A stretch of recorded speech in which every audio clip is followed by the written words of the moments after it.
of 1854. It's at 1853.96. I can't read the inflow and outflow numbers. What do you got? Outflow we have at 150,000 right. CFS. Should have known that. We need to check that though. Oh, okay. And Joe, can you check that? I'll check it right now. Or our KXNB folks in Bismarck. Outflow says 150. I want to just double check that. I have a reason to say that. Inflow at 164,000 CFS. So we're back over the outflow. There was a time there when it was down a little bit, but you know, those rainstorms that hit, they always seem to hit in the areas that drain into that big old river. I think the best place would be with our Bismarck. Okay. Full. It's still listed as 150? Yes. You know, Joe, I have in my weather folder in my computer, on my email, I have a link right at the bottom of the up-to-the-date hour-by-hour readings from the Garrison Dam. So if you want to check that out. And I apologize. When we were a little more, you know, not in crisis mode here with KX News Morning, I was pretty good about knowing, you know, yes. we're KX News Morning on in Bismarck, Mandan, as well as Minot. I have not given a whole lot of thought to the outflow number being in Minot right now with what's going on. One thing is that in Bismarck, Mandan, I talked with Danelle Presky this morning. I mean, she said that you know, people are handling this right now. The dikes are holding up well in the city of Bismarck, Mandan. That was the report that I got from her this morning. We're almost to the 19-foot level, and that's what they list as the forecast crest right now as of June 22nd. Is that today? Yes. So, you know, they're pretty much on track with their projections, although overall, I believe that their projections had been a little higher and the river had been what they call underperforming and not going as high as they expected. Well, I believe they built the levee system down there to 21 and a half. Okay, yeah. And, you know, thinking maybe it was going to be, you know, 20 and a half, or, you know, around there with that foot. So we're sitting pretty close to where they're expecting in the Bismarck-Mandan area. And so anyway, Danelle said that, you know, they're doing a good job. The outflow is listed as 150 right now. And Ryan just handed us something that said the inflow is 192 right now. So the maybe, I mean, to be honest, it's hard to get a hold of the latest inflow numbers sometimes. They update a little bit later on in the day, and this was a call that we got, I believe. So it would be a call perhaps from somebody who has some knowledge directly. So they're saying the inflow is up to 192,000. And we don't want to, you know, speculate there, but we'll speculate anyway. I mean, there's only so long that can go on. We're all too familiar with that before the releases might have to go up. So I'm sure the folks in Bismarck-Mandan will be keeping track of that at KX News and making sure that you're aware if there are any plans from the Corps of Engineers to change the outflows from the Garrison Dam. Joe, were you going to say something or not? No, okay. Just a note, I know people were supposed to be doing this a while ago, but a lot of folks still, with the plugging the drains, right. Folks not affected by the flooding directly with water flowing through a home, but you need to make sure you're plugging those drains. And we've got a call from Dakota Supply Group up on North Hill by the airport. They have a new supply of drain plugs in. I have a feeling there's been a pretty big rush. Oh, can I tell you something else? Like Max and Max also had them. And Menards. I was at Menards today buying every battery that they had, and they have a ton of those plastic bins. And really? So Menards has those right now, and under $4 too, if I can advertise for them a little bit. Those are the two numbers on that site, correct? Go ahead, Perry. Yeah, I was going to say I'll take over here, and maybe we can look up to the 16th Street Bridge, perhaps, since we've taken a spin through all of our river levels again, and as maybe we get that called up, I'll just talk once again about the news that we got almost 2 hours ago now. This press release sent at 9:01. From Captain Dean Leonard, saying it is imminent that the sirens will be sounding in the city of Minot. And as I say that, I see someone with a truck going in the wrong direction there, and a trailer going back into an evacuation zone. Be smart. We need to be going out of evacuation zones because it is imminent that the sirens will be sounding in the city of Minot. People should gather their final items that they may want to take with them and evacuate the evacuation zones. National Guard has identified several areas of concern: Oak Drive, Odds Trailer Court, and 10th Street, along with West Central areas. The key is, as we list those, it's not, you know, they may be spots where there is some concern, but talking with Carla Burbage and Terry Greil and Jim when he was out there at different places around town, it is running so high and so hard and with so little freeboard that we're at the point here where those 4 places that we've been, 4 places that we've been trumpeting a little bit here will be joined by everywhere else in town, essentially. And so, you know, Can we run my video again, maybe? Ryan? Yeah, let's do that. By the way, I just saw a truck going that. But notice how it little is, other traffic there is. It is a lot less coming out now, so that is good. And hopefully, obviously, that's just one spot around town. This video is now about an hour and 5 minutes old or so, and so this was shot as we were kind of expecting to hear the sirens going off at any moment. We had that live report from there for a time, and at some point, Trent and I decided that perhaps it would be better to leave that area, and so we did that. Yeah. And but we got some of this video before we took off. But just look at that, and I'll reiterate. That's the shot right there. That shot. And standing on the street, at the street level, not being up on the dike, standing at the street level, you're looking out, and the river is running, you know, like you've never seen it before, basically at your chest level. And so you at least I did. I came to think, you know, if a hole develops in the dike right there, just think of how high that water is going to get so quickly. Obviously, we're not talking about dike failure or anything like that, but it's right at your chest, and it's just an awesome and scary thing. And we say thanks to people like that gentleman right there, who is one of the National Guard soldiers, who is wanting us to, not wanting us, who is out there, and I love that picture right there. He is out there taking a look at the dike, watching the river and seeing how it's acting, and letting us know. So again, we're expecting at any time to hear the sirens going off in the city of Minot, signifying that it is time to evacuate those evacuation zones. And once this video is finished up, Now is the time, by the way. Yeah, to now is the time to get out. Evacuation zones. But when this video is finished, maybe we want to put up the evacuation zone map again just for a little bit so people can be reminded of that, of getting out. I mean, obviously, I hope you know you're in a zone. But, you know, here's a thought also.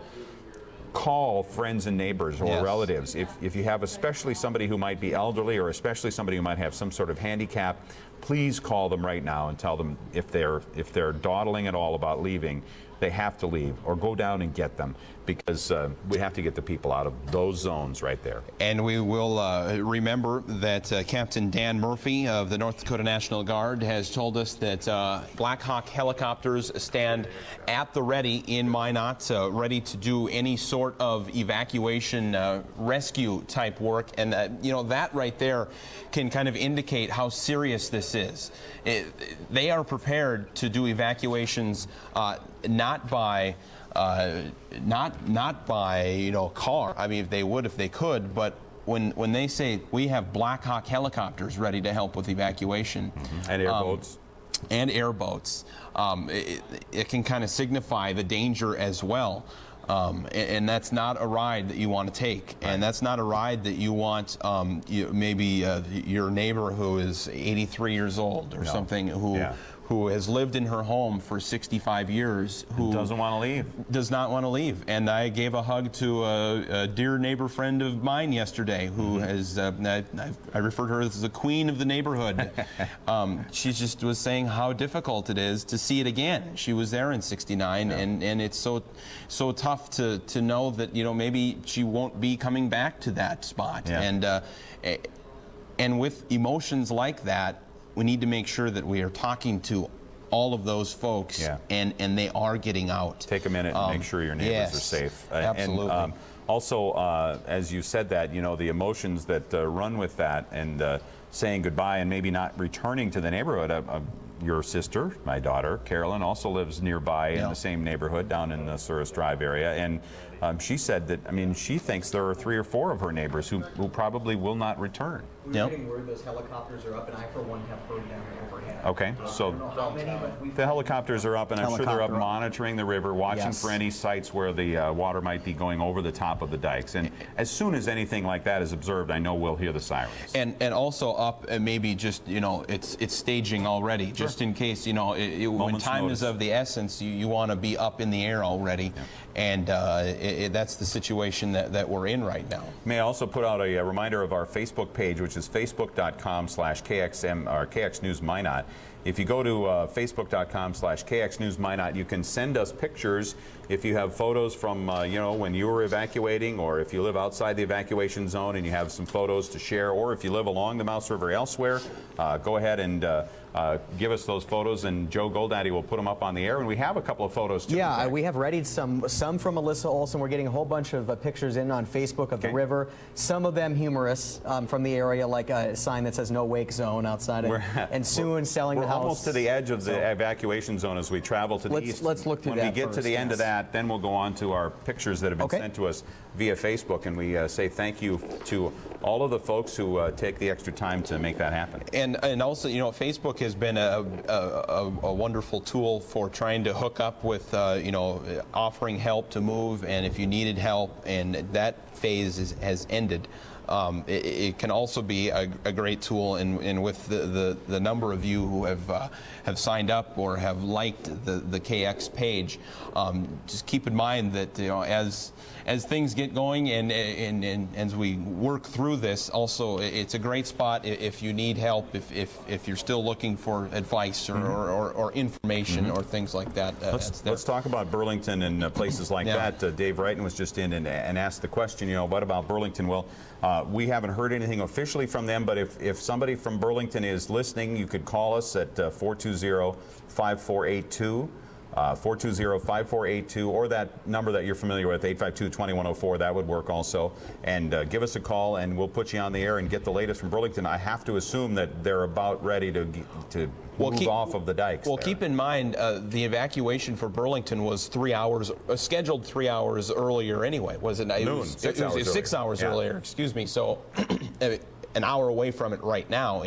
And if Minot is pulling the plug here, you have to imagine they are as well. And you had talked about Logan in the absolute just devastating rise that appears to be coming that direction, with how you were talking about how the water through Minot, with the channelization that's there, even when it's outside of its original channel and way outside, it'll be moving through Minot fast, but how it will then leave Minot and get out to that Apple Grove area, East Side Estates, then down to Logan, and just it may end up spreading out and just kind of hanging out there. And you had talked about the crest projection.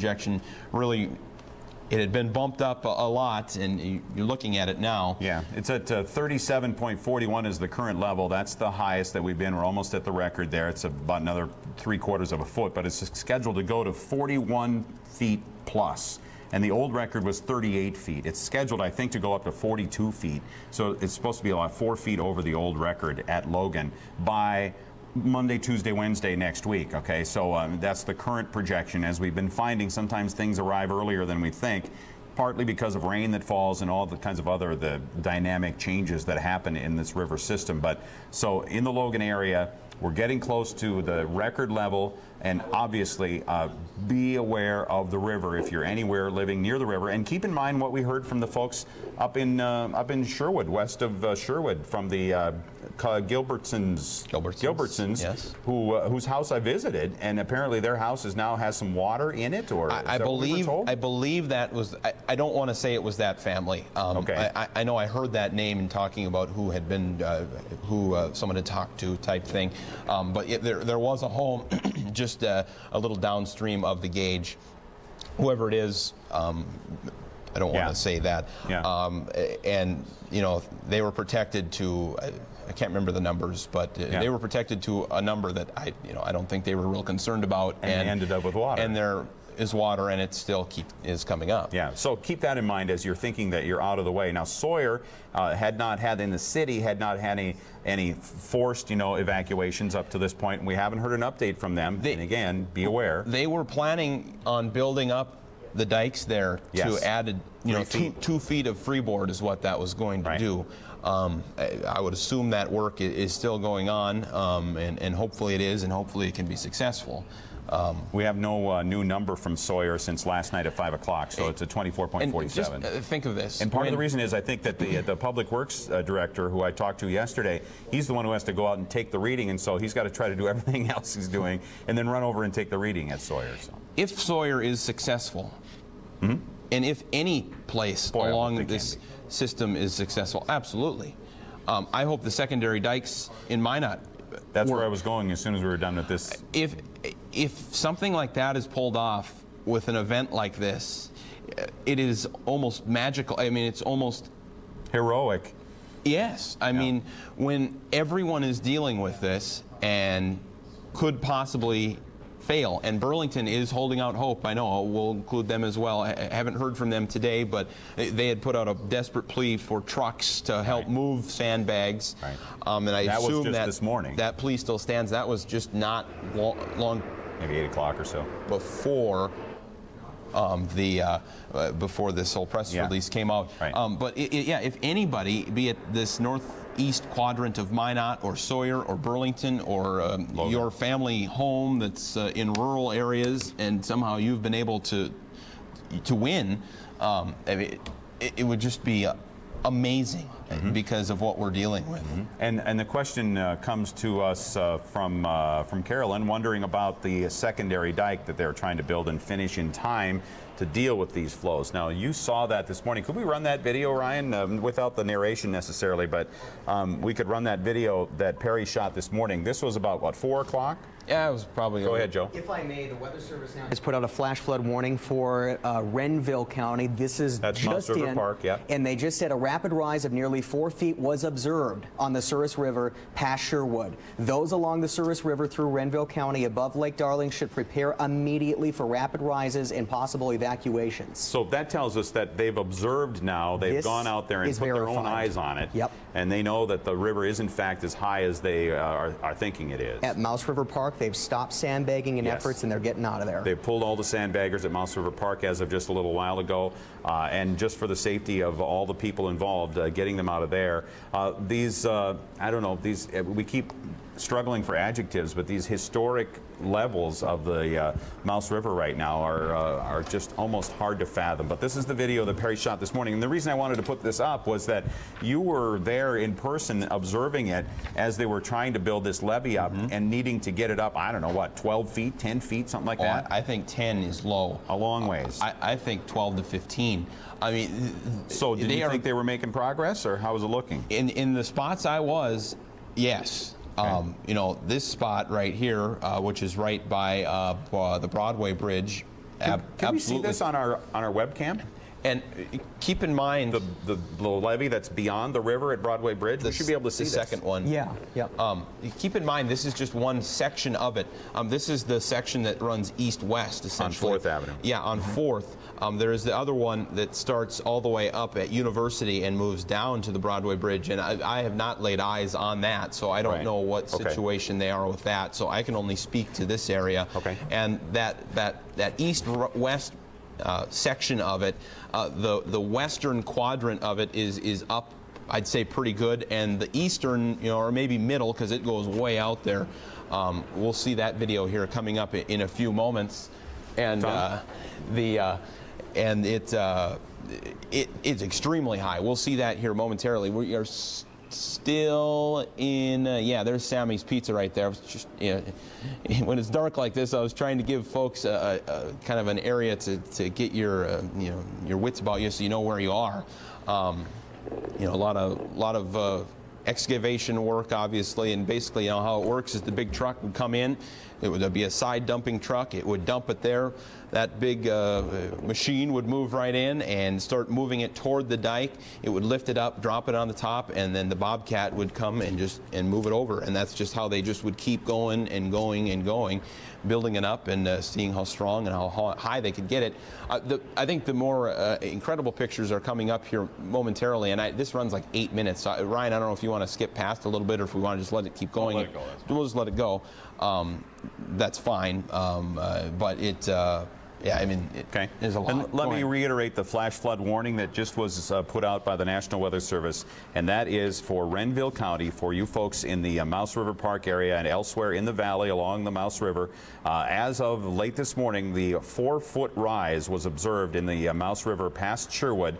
If you live along the Mouse River through Renville County, that's the area above Lake Darling, you should prepare immediately for rapid rises in the water on the Mouse River. According to the county emergency manager, the mandatory evacuation is in effect immediately for Mouse River Park. We know that they pulled out. Can we put up the radar box, Sure. Ryan? These are the areas that Jim is talking about right now. Let's go to the radar box, Ryan.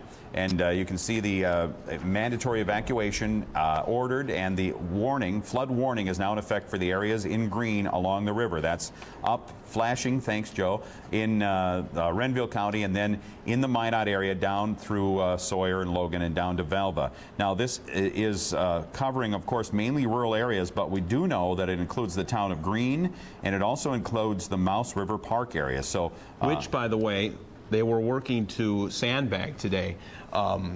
We talked with Christy Titus that starting at 9 o'clock or hopefully even earlier, they were asking for volunteers to come and try and do what they can do. You wonder if they've not maybe cleared out and just have to be resigned to the fact that it's unsafe. There's only so much you can do. Here's the concern they had, and talking about safety, when people were showing up there to help sandbag, you had to check in with law enforcement so they knew you were there, and you had to check out on the way out so that they knew everyone was in and everyone was out. No one under 16 was allowed. So, I mean, they knew it was a dangerous situation. And you wonder if it has proven to be too much already or will be. I have the feeling that pretty much everybody who lives in the Mouse River Valley this year is going to find that the river is too much for them to handle. I mean, the one exception may be Velva. We know that their dikes are up to about the 1515 level in the Velva area. Let me just quickly call up the latest hydrograph for Velva and see how they're looking as of right now for a prediction. What's their protection to in Velva? I believe it's 1515, and I'm pretty sure that's what it is. And right now the projection there calls for a crest of 1512 about a week from now. But I mean, you know, we could see new projections coming out because of what has been observed this morning, and what has been observed is just almost head scratching, because the water has somehow come across the border at Sherwood in such volume that it does not correlate to what the Canadians say they were releasing. Which was about 28, correct? 28,000? Right, but that was just as of yesterday. And yes. I mean, you know, it's supposed to take 4 or 5 days to get to the border. So, you know, we should be seeing the Saturday water, which was down in the 10 or 12,000 CFS. And so we're seeing, you know, the Sunday number, which was 17 and 18,000, and then the Monday number went up to 24,000, and then the Tuesday number went up to 28,000. So those are the releases from Canada that should be coming in. And here we are sitting looking at 33,000 CFS preliminary number at Sherwood. And what that is equaling to will be a rise in the Lake Darling Dam releases. Mayor Kurt Zimbelman, in his phone call to us after we started to talk here about the news that it was time to leave the evacuation zones, everyone needs to be out right now. Let's go back to our live camera shot at the water plant. He called and talking about different items, and also then talked about the Lake Darling Dam releases and how chances are this 4 o'clock press conference is going to have to be moved back a little bit, because they're trying to get a grasp of these numbers and trying to understand them, and no doubt probably calling Canada saying what is going on. Yeah. I mean, something is not jiving here, and because I mean, if it jives or not, they're measuring those numbers, 33,000, and they're checking it right now. If that is right, Lake Darling is going to go up from its 20,000 release amount. It will. Yeah. And he has said that decision has already been made. He did not indicate to me what it will be going to. However, it has to go up. Ladies and gentlemen, we are facing the most amazing year along the Mouse River that you can possibly imagine. If you live anywhere near this river, if you're close, now let's talk about Minot for a second. If you're close to an evacuation zone but not in it, you need to go. Now, this is not official from the city, but please consider getting ready to evacuate. Please consider what is going on here, because these are unprecedented numbers, and the unprecedentedness of those numbers just keeps growing every day. You wonder when we're going to hit a day when it goes the other way, when we get to a point where it's okay, now we're going to go this direction. But you're right, it's daily. And I remember when the news kind of started you started to grasp this on Sunday. And that was because I went up and visited. You went to Canada. Rafferty Dam, yeah. And that's when it started to kind of come home. And yeah, and every day from beyond then, I mean, you would text me or let me just share with you what happened on Sunday. I went up to Rafferty Dam myself to see it. I did an interview with Clinton Moldy, who is in charge of that dam for the Saskatchewan Watershed Authority, and he gave me the numbers that said that we are releasing right now back on Sunday about 17,000 cubic feet per second, when the city and everybody else was expecting it to be more like 10 or 12,000. Nope. Now we're at 17. It went up about 50%, I remember thinking. And so, I mean, I immediately called you, and this is the video I shot up in Canada on Sunday. I called you, and I called Catherine and everybody, and the engineering people. I said, we're going to have a press conference today. Get ready, because this is going on, and they're going to have to respond to this. And sure enough, we found out about a press conference then at 3 o'clock that was held, and it's gone on from there. I'm sorry, go ahead. Well, yeah, and every day it gets worse. And then, that next morning, you confirmed at a little bit before 10 o'clock that it had jumped up even more again. To 24,000. And this is when this whole wall-to-wall coverage began. You got back after confirming it and sat down right here, and we've been going ever since, knowing that, not only, and that was when we were at that point where the city was hoping to build up to 11,000 CFS, and it was known that, hey, there 2 times the amount will be coming than that, and we don't know what's going to happen, but something is going to happen, and that's where we've been going from there. Let me just break away from this just to get this out there. If you have an AT&T cell phone, which was Alltel, so if you were an Alltel customer, now you're AT&T, all circuits are busy. If you're not on an emergency call right now, hang up. They want only emergency calls, so that situations that may be bad can be. Could we put that up on the bottom of the screen? Yes. Joe? I just want to add to that, because I was the one who got that message, that those cell phones are how they're all actually telling some of the people on the dikes patrolling to get off and stuff. So they're begging and pleading that only emergency calls go through Alltel, previous Alltel customers and AT&T emergency cell phone usage only. Let's put that message on the bottom of the screen and keep that up there now if we can. Emergency cell phone usage only on AT&T. Let's just leave it at that. Let's just say emergency cell phone only, because of the need to maintain the emergency services that we rely on. Again, these are the pictures that I shot up in Canada on Sunday, and it didn't start, I mean, my being there didn't start this going, but finding out about it is what started going. Compare this to what you experienced an hour ago standing next to the river in Minot. I felt a lot safer standing there than I did standing obviously, I mean, is it just, water moving quickly. At this place, controlled. I was able to stand just 3 feet from the water. Okay, I was just on the outside of the spillway. Yeah. Okay, right on the other side of the concrete there. And the ground was shaking as the water came out. This was when the gates were open about halfway. Since then, they've been opened all the way. They've pulled the gates here at Rafferty Dam. So it was a very amazing experience, but to compare it to what I had this morning standing alongside the Memorial Bridge, the 8th Street Bridge in Minot, and having the water running within a half foot of the top of the dike, and hearing it as it crashed past the bridge and all of the vegetation. Unfortunately, I don't think the audio really does it justice here, that sound of the microphone from the camera, but the sound was really startling. It bears repeating that everyone needs to be out. We just saw these are not live pictures you're seeing right now. Hour and a half old.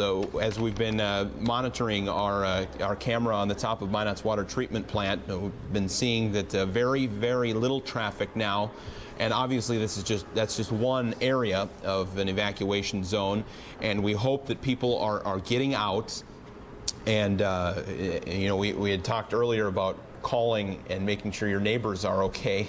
That's an emergency. True. Do it. Good point. We need, if there is someone you are very concerned about, don't regret not calling. Yeah.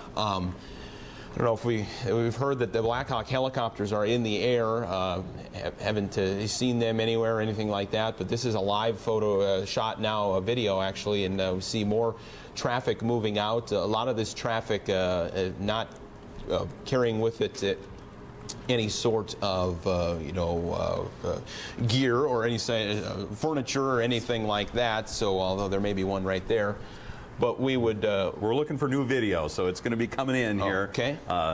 As soon as we can. We have people who are returning from being out and being able to show you the most recent high-definition video. Even though, Joe, we do appreciate that this is an HD webcam. Yes. It's still not quite the same. When it goes to the internet, it has to be what's called down converted. Okay. So that's what's doing it. It's a nice picture and everything, but we prefer the HD shots so everybody can grasp what's going on. It could be black and white for all I care. That's true. I just appreciate that we can look at this and safely look at it as well. I forgot to finish the thought. Can we look at the Broadway webcam for a second and just see if we can pick out the emergency dike? Hang on. And we do have a call in also to Dean Leonards, who is the Public Information Officer for the Emergency Operations Center, hoping that we can talk about the situation with the emergency dikes, because not the emergency, but the secondary dikes. Because we would like to find out how that work is going. Is it still going? And let me. This is something that we need to make sure people are doing as well. If you have a home that may be protected, we hope it is, but you need to be gone too. Right. Now, this is all evacuation zones have to go. I mean, if you've been watching this dike work over the last couple of days, saying, "Hey, well, I'm in good shape. I should be okay." That may be true, but you still need to get out and get out now. Right, and we share your hope that it will be able to save your area right there. Not sure what we're looking at here. I believe that's a commercial. I think we're waiting for the new. Okay, for the new camera to come up. You had requested the new camera. And again, when you're watching us live, those are not our commercials. We would never put advertisings ahead of this coverage, but we're going through Ustream, and they do. So let's see how far we can zoom in here without going just totally pixelated here. But the river is off to the distance there. You see the Broadway Bridge on your left. And we're zooming in slowly, and I'm just trying to see if we can pick up any indication of that secondary dike, which would be, on the far side of the riverbank there. You guys have better eyes than I do. Now you're done with your job. Yeah, and it's up to you to tell me if it's there or not. Is that it? I don't think so. It wouldn't have any white on it, I don't think. The white is that poly that they call it, I think, that they put on top of the previous dikes. Yeah, I'm pretty confident we wouldn't be able to see it, to tell you the truth. Yeah. All right, I was just wondering. And the sky is not flashing, by the way. No. In case you're wondering. Nor is it falling. True. It's something to keep in mind as well, even though it Good point. may feel like that's the case right now. Let's see if we have a new number as far as the Minot River level. We do. It's 1555.36, so it's not going up quite as quickly at this moment. We're still waiting to get to that point where we hit the level that was reached in 1969, which is 1555.4. And maybe the reason for this is the DeLac is not rising as much anymore, although that water is certainly coming this way. But the dam releases had been lowered from Lake Darling. Right, but they're supposed to start going up today. They are now, but it would take 2 days to get here. Yeah, it's about a day and a half. Day and a half is what it is? That's what I've been told. So, obviously we just want as much time as possible, but the time that we need now is the time for you to leave. So when I say we need time, it's to drive. It's drive time. You're making a good point there, though, that the Lacs River may be dropping. At Foxholm, it was dropping the last time we checked the levels, and if it continues to drop, that's a good thing, because that will slow down the rise that we're seeing in the Mouse River, because the DeLac dumps into the Mouse River. I've found myself throughout this entire process being more worried about the DeLac River because of, It's uncontrolled. Yeah, we knew what the Mouse was, and I always thought, well, we can control the Mouse River. Yeah. And I feared a time when our releases were high from the Mouse, and then a sudden rainfall like we got up in Kenmare and Donnybrook pushed the DeLac so high that it would then create a flooding emergency in Minot. And now it's so. What number? What? Okay, we have Dean Leonards on the phone here. Perry is going to pick up the phone, we hope, and talk to him, Ryan. We have that working right now. Dean, is this you? Dean Perry Olson of KXMC. First, before we talk a couple other things, what's the situation? How are citizens reacting to this? What are you hearing at the EOC? We hear that people are evacuating their areas like we asked them to. We're still working on patching up any of the problem areas that we find, trying to buy it as much time as possible, as well as working on the secondary dikes. Tell me about that secondary dike work. Is that continuing right now? Is it at a good point where perhaps it may be in good shape, or where are we with that? We're continuously working on it and trying to get as much done as possible before the water comes in. It just depends on how high the water gets in that area to force them out. But we're just plugging along right now, trying to get as much done as possible. So it's a true statement to say that even when the sirens blow in town, the secondary dike work can continue if it's deemed safe for those folks right there? Correct. As long as it's safe for the people to be working in those areas, we're going to have them trying to shore up as much as possible. As soon as it gets dangerous for them, then we're going to have to pull them out. And I think it's important that as I ask that question, but to also make sure everyone knows that would only be for the professional workers. It's not safe for us. I mean, all citizens need to be gone, correct? Absolutely. The citizens need to be out of the areas immediately if they're not already, and that would just pertain to the people in the big trucks and the contractors that are trying to protect these homes and businesses. The mayor, in a conversation I had with him here on air a little while ago now, coming up close to 2 hours ago, I guess, had thought that, and this was obviously just an educated guess, I appreciate him doing this for us, had thought that maybe perhaps within the hour we'd hear the sirens blow. We've not heard that yet, which is obviously great news. Any idea, are we getting closer to that point, or is that an unknown still for you? It is still an unknown. At that time, we were seeing a lot of problems on the dikes, and we've been putting a lot of forces out there trying to secure those areas, to try to buy it as much time as possible. It could happen at any second, and we've been fighting that all morning. But we're trying to keep on top of things and trying to fill in as many areas that we can before we have it overtopping. And when you say buy as much time as possible, this doesn't mean as much. There's still time for people to get stuff, correct? We're still, everyone needs to go now, correct? Correct. Everybody needs to get out. This is buying time for us to finish up our secondary dikes, to secure our infrastructure and things like that. Okay, anything else newsworthy? Or it's all newsworthy, I guess, right now, but a lot of number crunching going on right now by folks, kind of just looking at, numbers at different gauge sites. Is that the type of work that's going on here? The people in the other room, they're definitely looking at that. We have people crunching those numbers right now, trying to determine exactly what we're going to have coming our way. Any idea on a press conference today? The mayor had indicated probably 4 o'clock might not be a possibility, but is there still one planned, and maybe a time that you would know? As of now, we don't have anything set in stone yet. We're still trying to gather all the information, and when we do have enough information, we definitely will call for a press conference. All right, and obviously the city, through Dean, if anything has to get out immediately, the city doing so in press release form, and also conversations like this, which, Dean, I appreciate the time very much, sir. Thank you. Captain Dean Leinertz of the Minot Fire Department talking to us here just now about this situation with the secondary dike. For one thing, a little bit of clarification that I got, I was kind of curious on this, is when the sirens do indeed blow, at which he said they're still not totally sure if it's going to be right now, but it could be any second.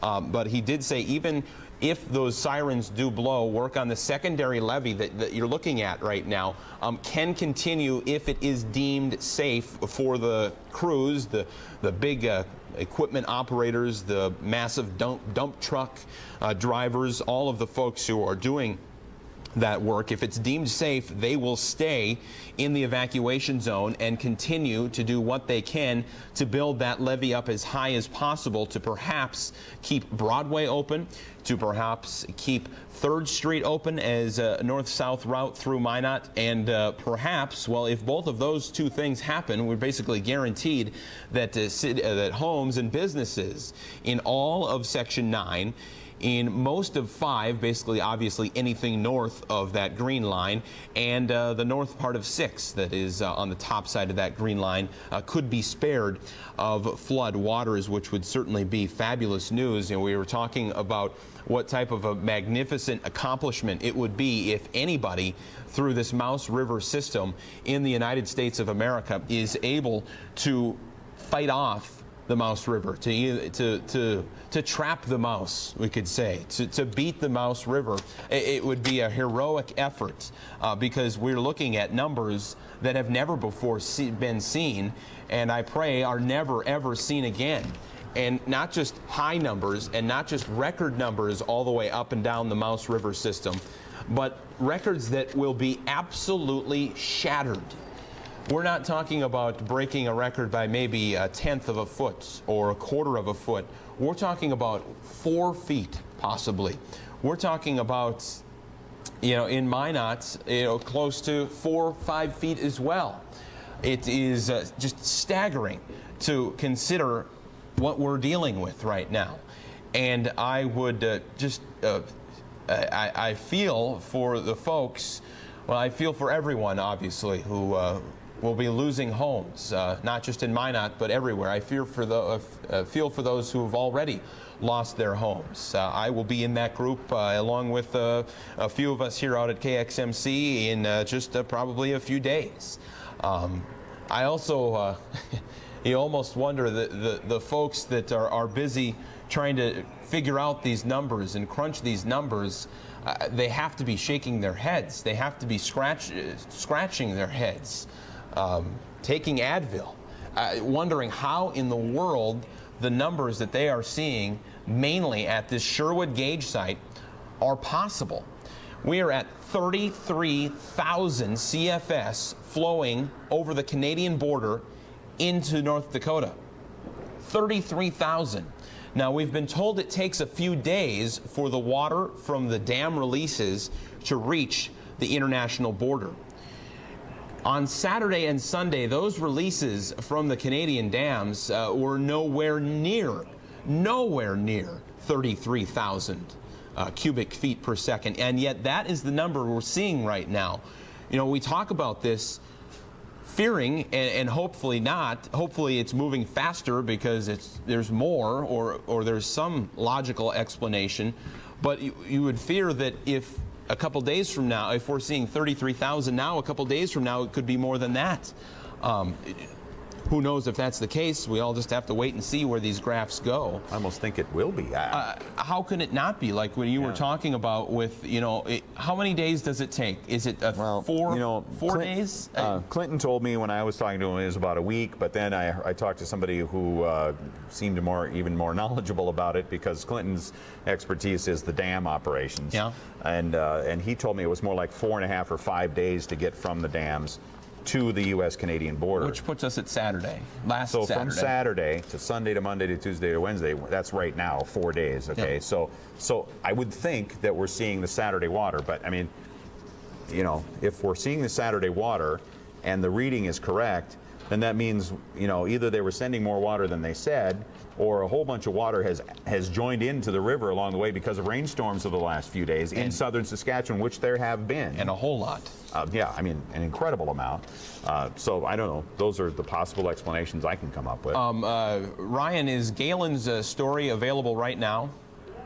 Let's get this new video that Jim was talking about a few moments ago. Galen Ness, a photojournalist here at KXMC, out and about as the frantic job of running to alert people, literally running through the streets to alert people of the evacuation. They will be going off in 15 minutes, and it's not a drill. Okay, all right.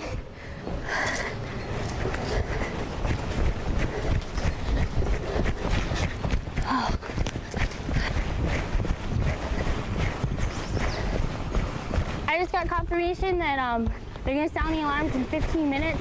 You're gonna need to hurry up, wrap up your things as much as possible. All right, it's not a drill. Thank you. Heard her say she had confirmation they were going to sound the alarms in 15 minutes. Obviously, they've been able We to just got hold off on that. notification if you hear the alarm go off, it's not a drill. It could be going off anytime. I was told. Okay. We just got notification. 15 minutes, the alarm will be going off. 15 minutes. Yep. How long? 15, approximately. Sure. Get mom's button down. Okay. You guys are good? You gonna make it out okay? Yep, we'll be fine. All right. Good to be all good.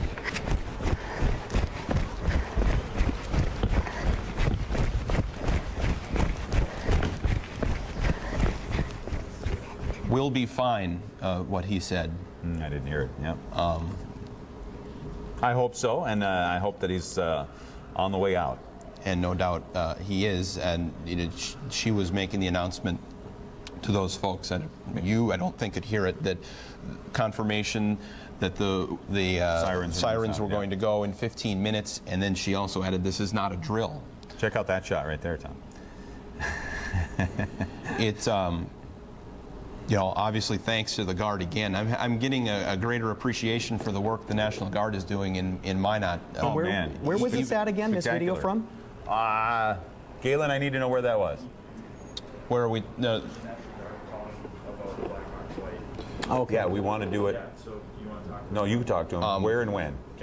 talking about Blackhawk here in the background. As we've known, there are a couple Blackhawk helicopters here in Minot ready to offer up assistance and be ready to make evacuations, emergency evacuations by air if need be. Of course, the key is we need to not need that. We need to have everyone out right now. And kind of going back to that guard, she was running through that entire neighborhood. Galen, is Galen in the newsroom? Was that Eastwood Park? I think that's where I heard him say that. Was.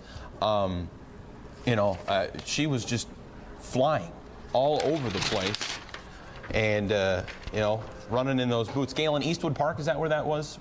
Where you were? That was Eastwood Park. Okay, I thought that's what it was. Galen, how does that rank among the video that you've shot in your lifetime?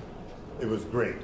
It was great, but it was amazing, and it was kind of scary, wasn't it? It was. It was. The Yeah. water's all around us. Yeah. It's high. Yeah.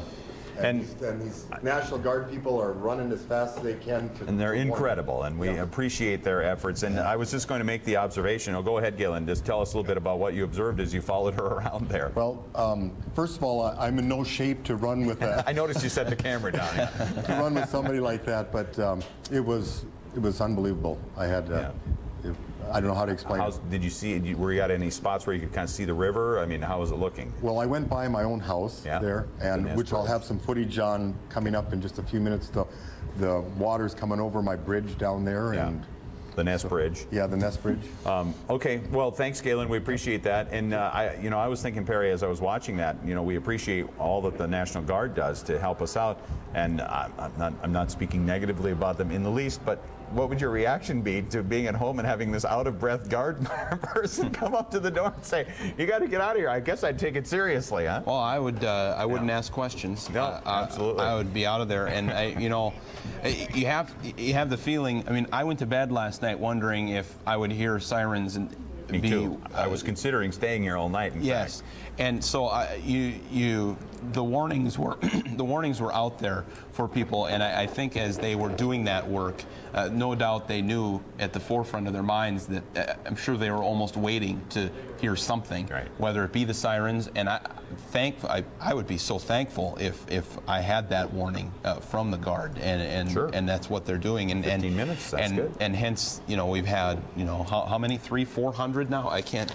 There's so many numbers running around in my head. 400 what? Guard people? Guard people. 500 was yesterday's. 500. Right. And so again, we say thanks to the Guard. We say thanks to all the people who have volunteered. And we also say thanks to the people who volunteered at like the flood hotline. If you have questions, at 858-9366 phone number. And as you say that, there was a Facebook post today asking for more volunteers there, and I kind of made the observation that if you want to volunteer but you can't sandbag, maybe you physically can't do that hard work, well, this is a great way to help out, and especially overnight shifts they're looking for. They're asking for 4-hour shifts, and don't worry, you're not just sitting in a spot where you're all by yourself or anything like that. You are surrounded by the folks who are the officials in this, and can get you the answers that you can then relay on to others. And the times that I've called that flood hotline, they are extremely helpful, and no doubt you can be as well. So you can just call the flood hotline if you can maybe help out. Yeah, and it seems like every time I call there to try to talk to somebody at the EOC, the phone is answered by somebody I know who's volunteering his or her time to answer the phones and help out in that area. What did I say? Oh, the mall. I was just going to pass that along. It said that the Dakota Square Mall is going to be closing at noon today, and no doubt folks will be able to help out where help is needed by not having to work there. We're being told that the Velva community of Velva is testing its siren system tonight at 6 o'clock.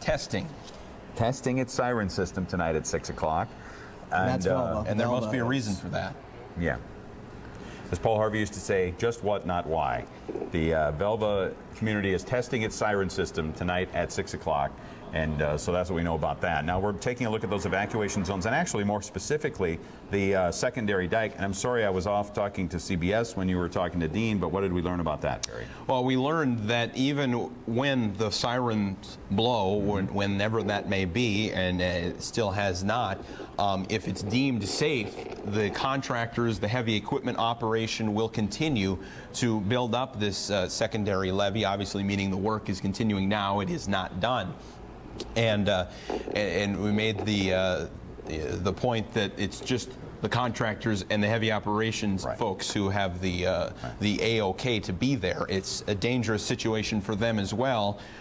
Not as dangerous or so dangerous that they have to go yet, but obviously getting closer to that. But they will continue to do that. But they're on dikes that are higher and secondary in nature. So, I mean, they are on dikes that are able to handle some water right now. Yes, and be able to get out, if the need arises, and we'll hope that work can continue.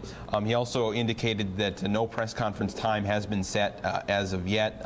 There are, going over, as he said, the numbers that we are seeing, trying to get a handle on this, and as well trying to figure out, what the status of the levees, the primary levees in Minot, if that's what we can call them here.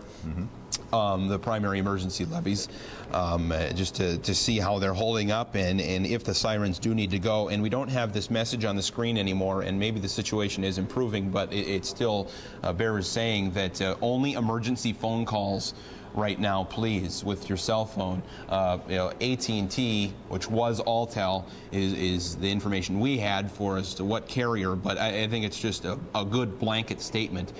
Emergency cell phone use only.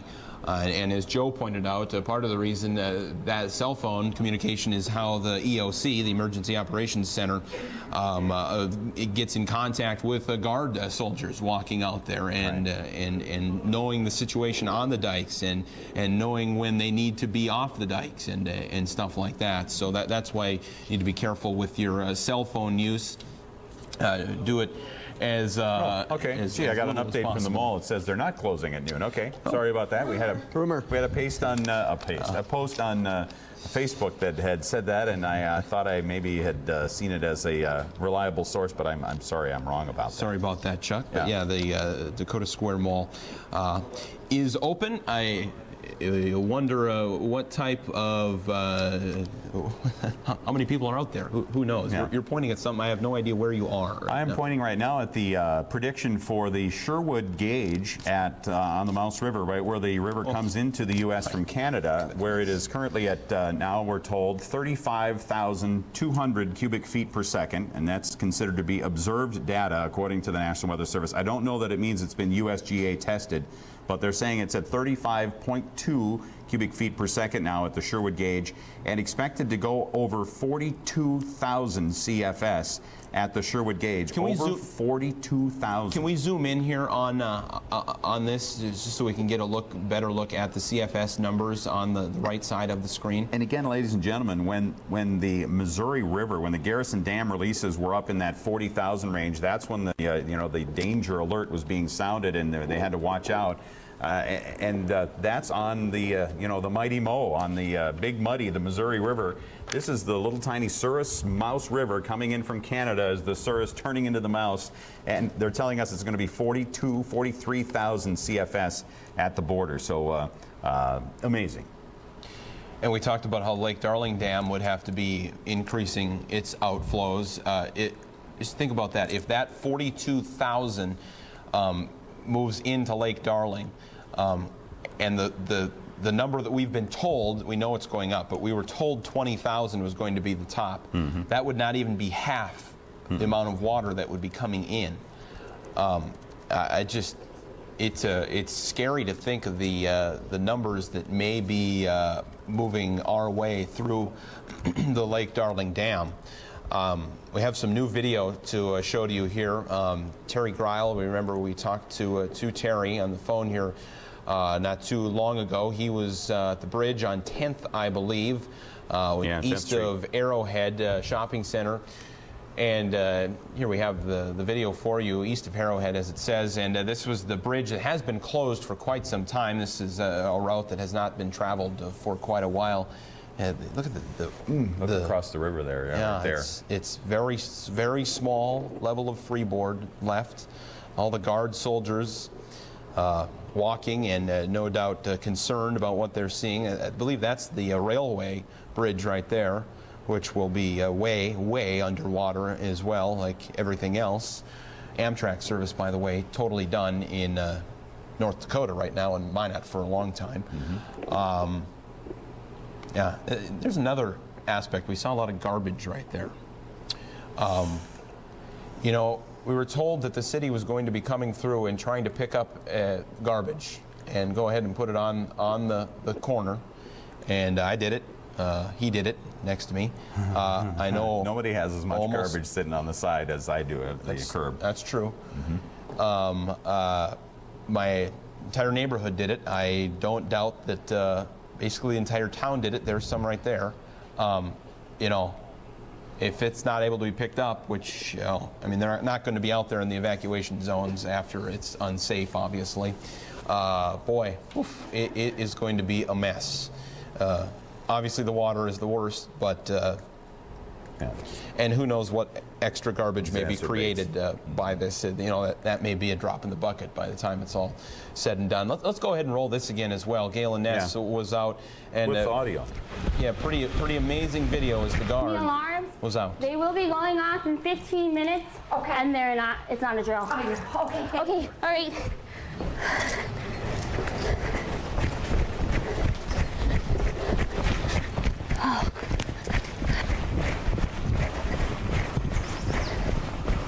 I just got confirmation that they're gonna sound the alarms in 15 minutes. You're gonna need to hurry up, wrap up your things as much as possible. All right, it is not a drill. Thank you.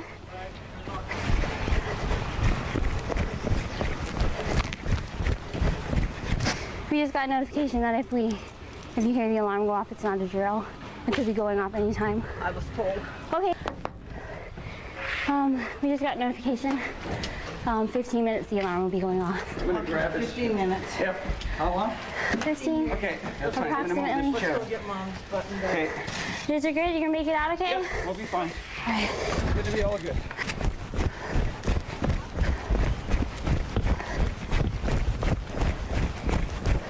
Just one of many Guard members out and about and sprinting today, making that announcement that people needed to get out right away.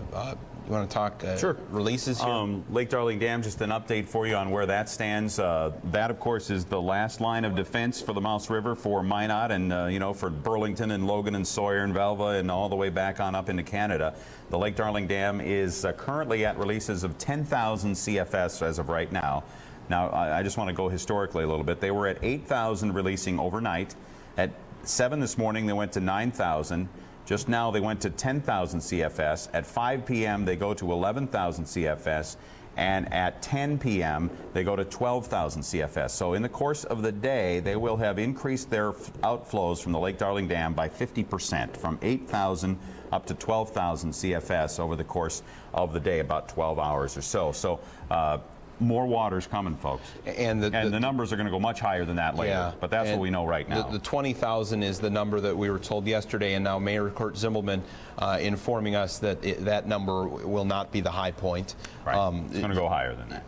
That's kind of the moral of this story, is everything is going to go higher. It always goes in that direction. And when you look at the numbers and the inflows being measured at Sherwood being 42,000, that's the projection, not right now, but 42,000 CFS. Something's wacky there. That's weird.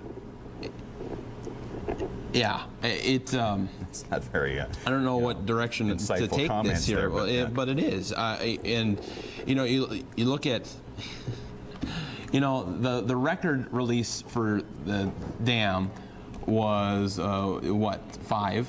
Yeah. Before all this started. Before this year, the most they'd released out of the Lake Darling Dam was 5,000 CFS. I bet if and the max release is 60,000 through that dam. Right. They can release 60. The max they'd ever been at was 5. I bet if you would have told the folks up there that they will be at least going at a third of capacity through there and more, and perhaps much more, a couple weeks ago, that you would have told them that that's what was going to be happening in the next month, they probably would have done a swan dive into the Darling Reservoir, laughed in my face, and laughed and said, no chance. Right. And that's where we are. We're back to the situation now, by the way, on the Mouse River at Sherwood, that they are no longer releasing a number of the flow at Sherwood at this particular moment. They say the flows are uncertain until they're validated by field measurements that are going to be taken later today. And we've told you about that the USGS is en route and maybe on scene now, taking flow rate measurements at Sherwood. I believe we did a story recently with the USGS and out there and how they do that. When they go, and a couple of folks are out there getting the latest number, and it's just a verification, basically, correct? It is to make sure that there's not a excuse me, right. Not anything goofy going on. Right. Anytime they see a number that strikes them as unusual, you know, they're going to send out a crew to take an exact reading, as opposed to the reading that they get from the existing data collection point there, the measurement site for that particular area along the river. But at the same point, up at that Sherwood site, and we're talking so much about that because obviously that water will flow through Minot eventually, is, you know, when we're hearing from folks who have called that area home for some time, it'd be interesting to know what my father-in-law would have to say. The family farm was in between Sherwood and the Mouse River. And they obviously know that area well. I just wonder if they, you know, what would he say when he would look at the river and say, yeah, I would believe that type of number. You know, who knows? There's so many people out there who can offer up, you know, their opinions and what they think, and so many people that have been around, you know, and have seen the river being high like this, but maybe not high like this. Just handed another note, which maybe will change my plans. The post office, somewhere in this mass of paper, there were that to you. here we go. 2 options for folks mail-wise. We told you that customers can have their mail held for pickup at the post office, or they can also choose to file a temporary change of address order.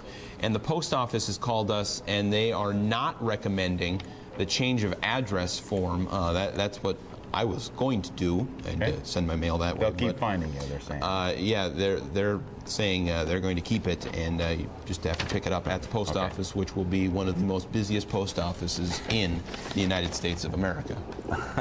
That's very true. And of course, it's because of the level of the river that we're seeing right now. The latest reading in Minot at the Broadway Bridge is at 1555.36. That's the 11 a.m. reading from the National Weather Service, actually from the U.S. Geological Survey, and that's an automated gauge reading there at the Minot Broadway Bridge, 1555.36. And the folks in Burlington, let me update you on the level there. It's at 24.58 as you take a look right there on the screen, I think at the Minot Broadway Bridge hydrograph right there. And again, the last that we had, in fact, Joe, maybe you could you write to the Weather Service and just get a confirmation on us on what they're saying is the crest prediction right now for Broadway Bridge at Minot. Again, yesterday at the press conference, we were told 1563. We had just before that press conference noticed that they had lowered it to about 1561.5 on their website, but and had talked, in fact, with their hydrologist just before the press conference. But then we called him back after we heard the mayor say 63, and he did confirm that. So I just would like a little reconfirmation maybe on what we're looking at the current projection at Minot. I mean, You wonder if maybe they're not right now crunching numbers again to absolutely. say They never stop crunching numbers. Yes. I think. Yeah, that's true. And of course, maybe how much difference does it really make? 61 or 63 in Minot? It doesn't make much difference because it's going to be over the top of the levees. That's the other thing that with this, I've almost started to realize it doesn't matter anymore. Like when it went in previous weeks when the crest prediction was dropping, I was pumped about it. Yeah. And today or yesterday, when it went down from 64.5 to 63, I didn't even notice. Yeah. I just said, "What? Okay." Yeah. So when it the top of my new shingles that I did last year will be dry, or what? I mean, that's what it is. We might be able to save the shingles. Let's look at it optimistically, as long as the structure is still there. And we did talk about that. Let's go back to that right now. But and Sean is walking into the room. He was with you all night long. Sean, thank you for that, by the way. You're welcome. I know everybody appreciates it. And I know that you got a lot of response when you stood up like Mr. Weatherman there and started I was playing my part as Mr. Weatherman and started pointing out where people live. You could call in and say, "Hey, Sean, where do I live?" It was the all-access hour to Sean Sitma at 3 a.m. You want a job on KXNEWS Morning as a weather guy? There's no openings right now. Okay. But I was going to say, I don't know what you were going to say, but I was going to say that you're getting lined up to go on Blackhawk. We are heading on a Blackhawk at 1:30, and Galen Ness is heading out on his way to Burlington right now as the evacuation is set to be permanent out there at noon. And then we're also... Not permanent, but ordered. Ordered until further notice, Required. Let's put it that way. And from that point, too, we're also looking at getting another vantage point shot from over by I-Keating for a view of the river very soon. So we're heading out that way. Okay. Excellent. That's what I wanted to just check in and make sure you were good to go with the National Guard. Okay, sounds good. Thanks, Sean. And I can't remember what I was talking about before I interrupted myself there, but well, good. The latest I get it numbers, from you then right. when I forget that. The latest numbers in Burlington are 24.58. I think that's where I was. We've seen some pictures on our Facebook site, and certainly go to that Facebook site to see the latest photos at facebook.com/KXNews Minot. And showing the bridge there at Burlington, which is closed and has been closed for a while. But we're reaching up close to the highest level reached so far this year in Burlington on the Des Lacs River. And whether that's from that rainstorm that's being added into the Mouse River, or it's the Mouse River backing up into the Des Lacs River, certainly we can't say, but that's the fact, 24.58 in Burlington.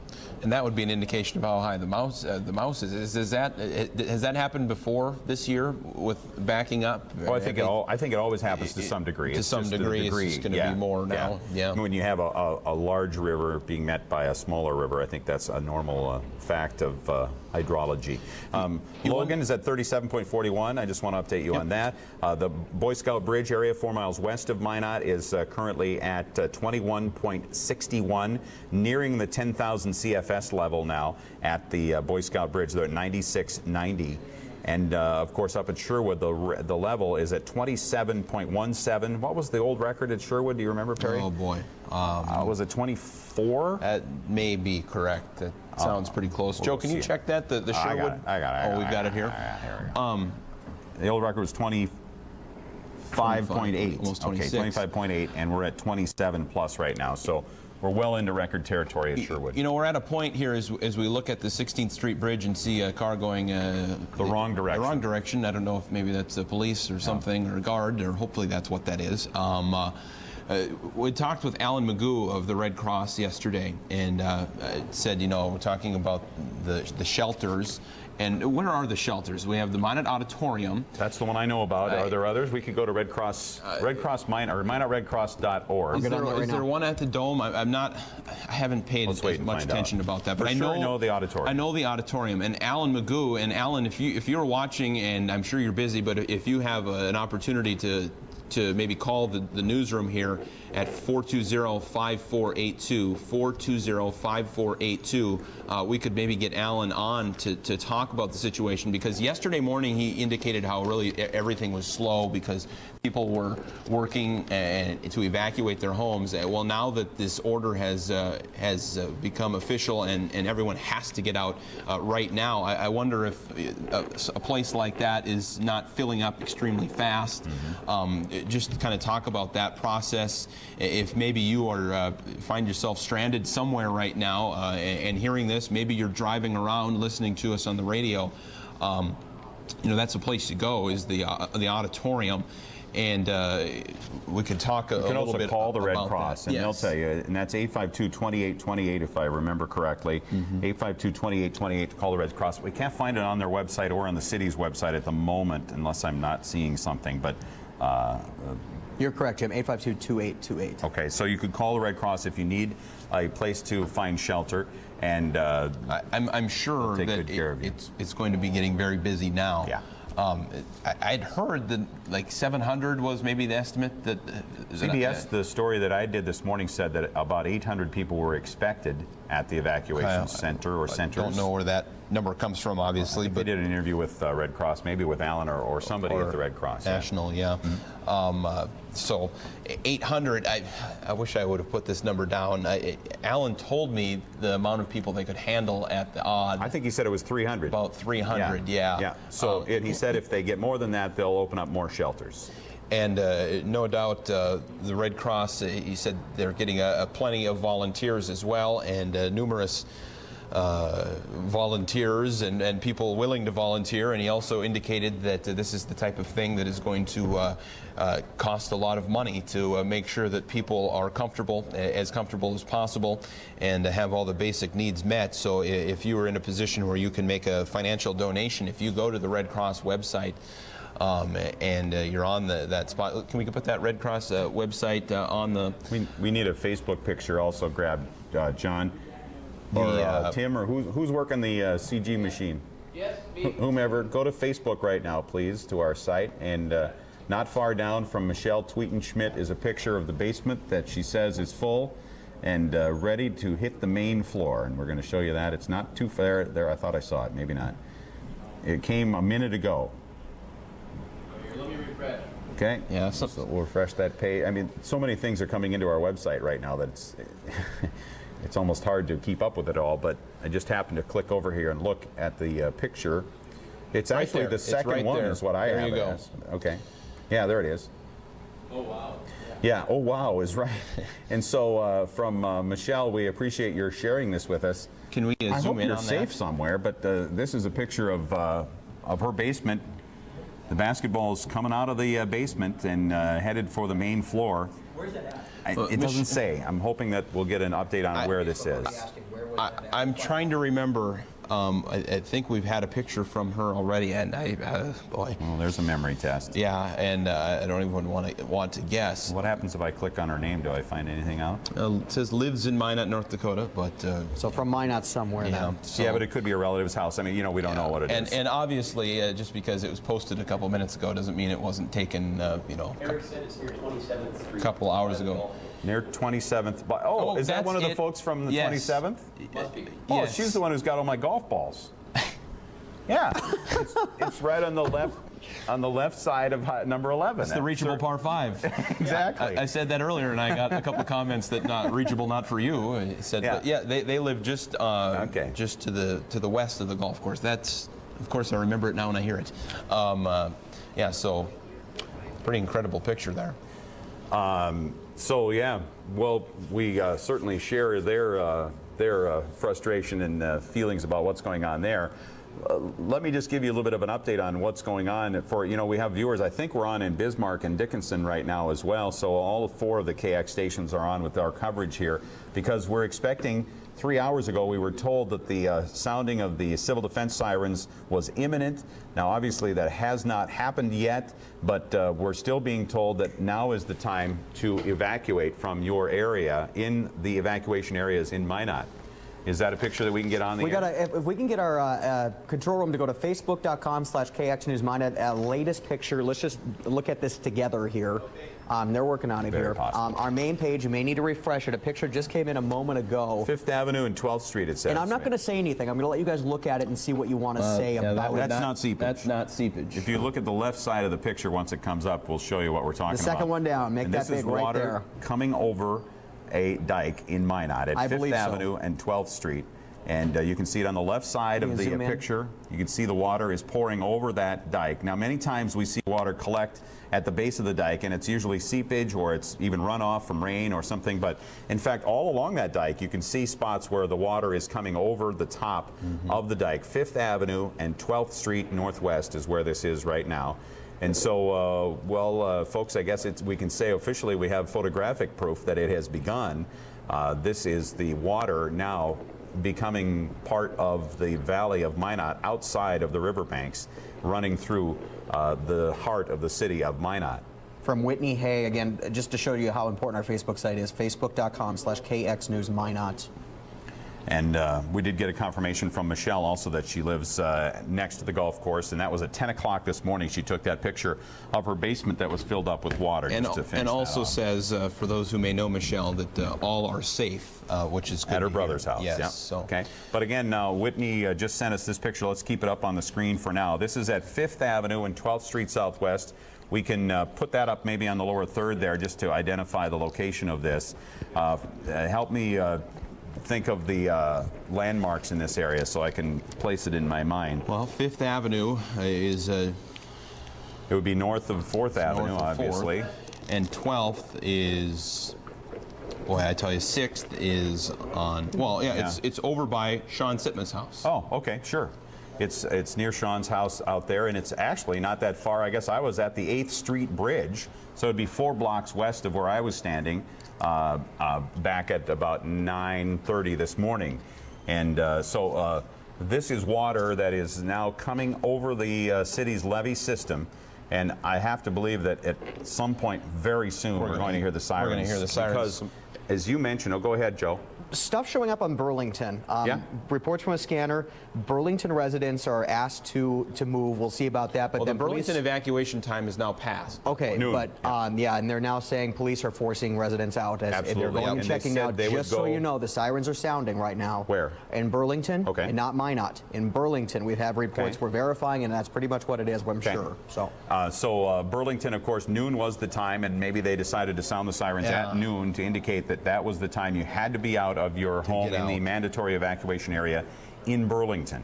And once again, this picture that you're seeing right here was sent to us just a couple of minutes ago. Would you click on that for me? And we will show you again. We'll keep it up on the screen for a while so you can get a good look at it and see just exactly what's happening as we kind of watch this this slow motion disaster continue to unfold in front of us here in the city of Minot and in the Ward County and all along the Mouse River Valley through the north central part of North Dakota.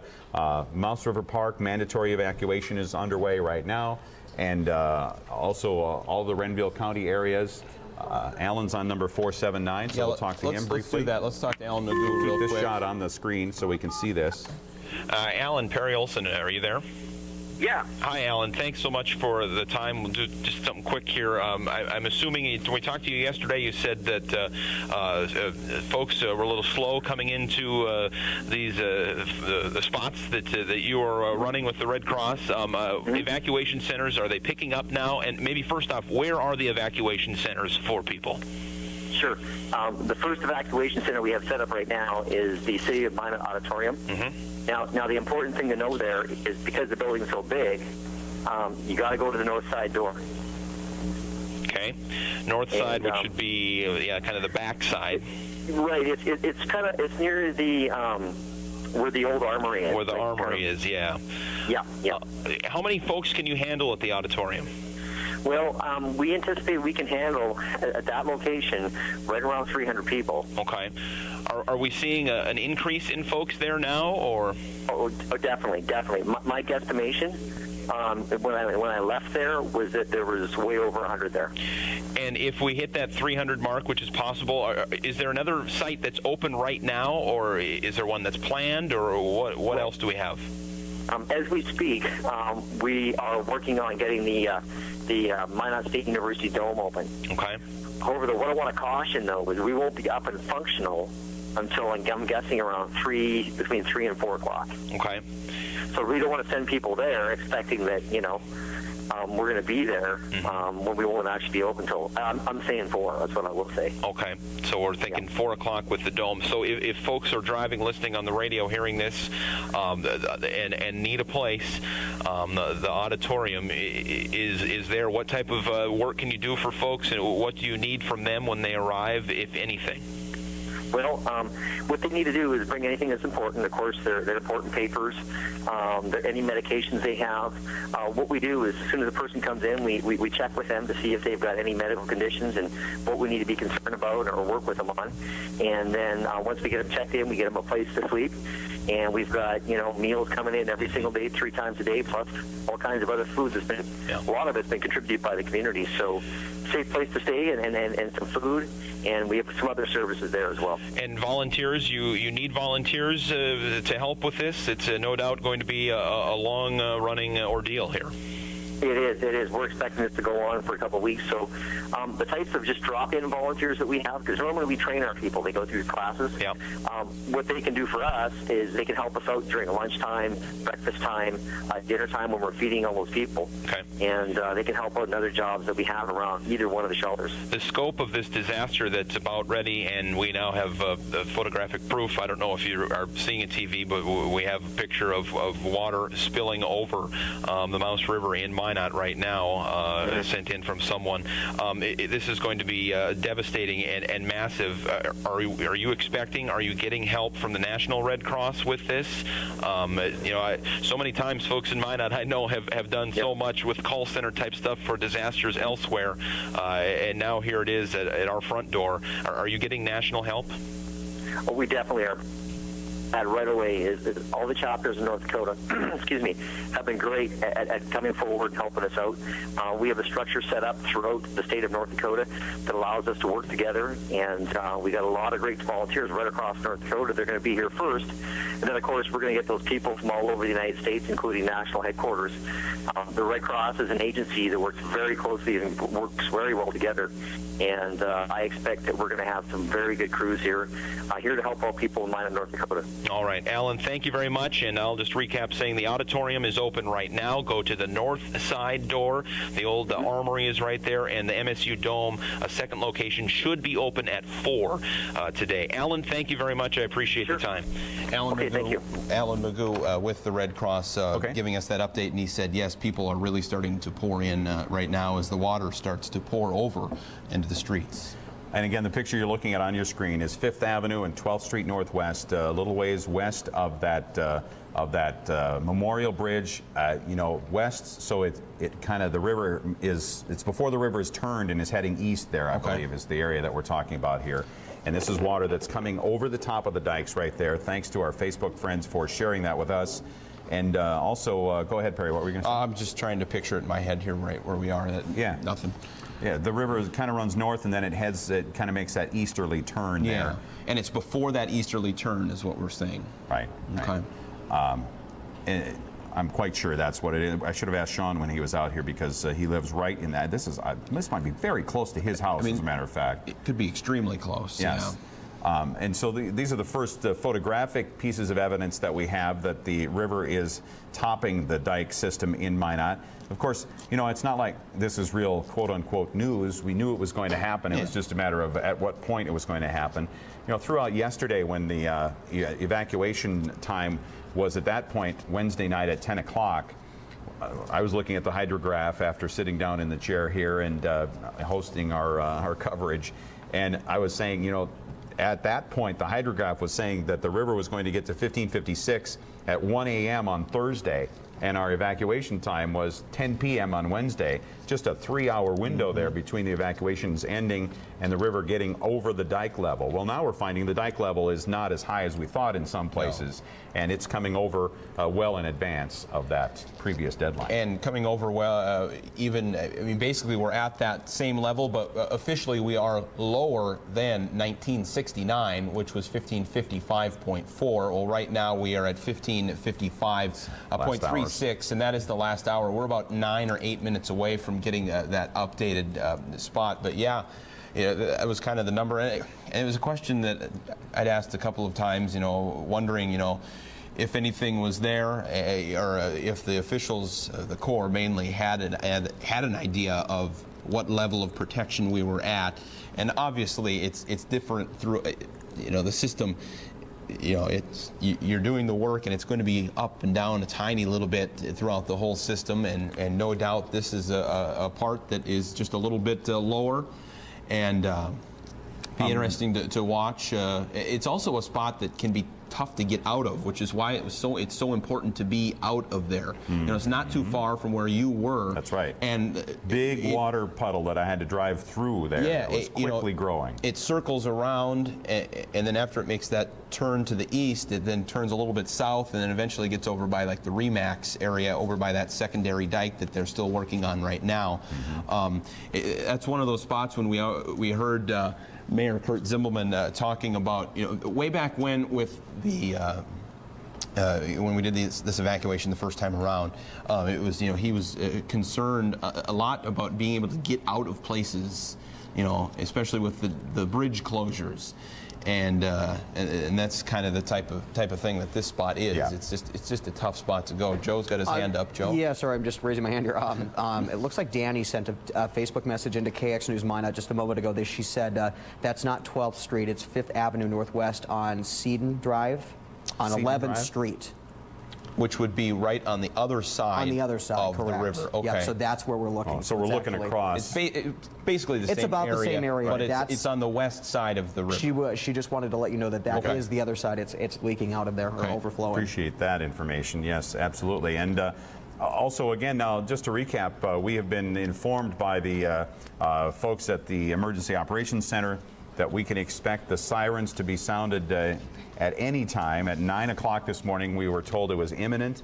Now, of course, it hasn't happened yet, but we have kind of had a little bit of a pause in the rise of the river. The river's rise has slowed in recent hours. Oh, and as well, you didn't hear the interview with Dean Lennertz, and we talked about, the fact that the mayor had thought he anticipated the sirens would come essentially, before 10 or 10:15, and Dean kind of indicated that they were able to get a little bit of a hold on those spots that they were very concerned about, and they were working feverishly to sandbag and try and build them up. And maybe that is part of it. And they didn't know, like for instance, when we had we've seen the video that Galen had with the National Guard representative. Going to have to teach him how to swallow water. What they apparently. put in this water? Yes. Who knows? When that National Guard guardswoman was running around, I'm sure that order came and said, hey, we don't know if we can get this taken care of. Well, perhaps that sandbagging work that they were doing paid off a little bit and has bought, we have this extra time now. Let's run Galen's video again. Not his new one yet, but let's run that video again of the National Guard woman going door to door in a big hurry to tell people that it was time to move out of the Eastwood Park area. It's coming here. She's moving much faster than this normally. Yeah, there she goes. Wow, what do we have here? Well, this was Terry Griles' video. Oh, okay. Now we're back and there.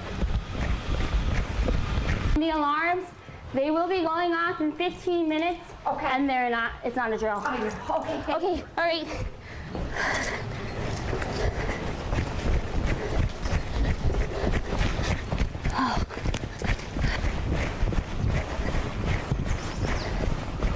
I just got confirmation that they're gonna sound the alarms in 15 minutes.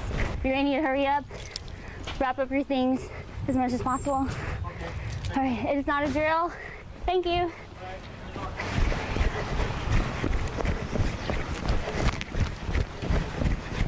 We just got notification that if you hear the alarm go off, it's not a drill. It could be going off anytime. I was told. Okay. We just got notification. 15 minutes, the alarm will be going off. I'm gonna grab this. 15 minutes. Yep. How long? 15. Okay, that's fine. I'm gonna move Approximately. this chair. Go get mom's button down. Okay.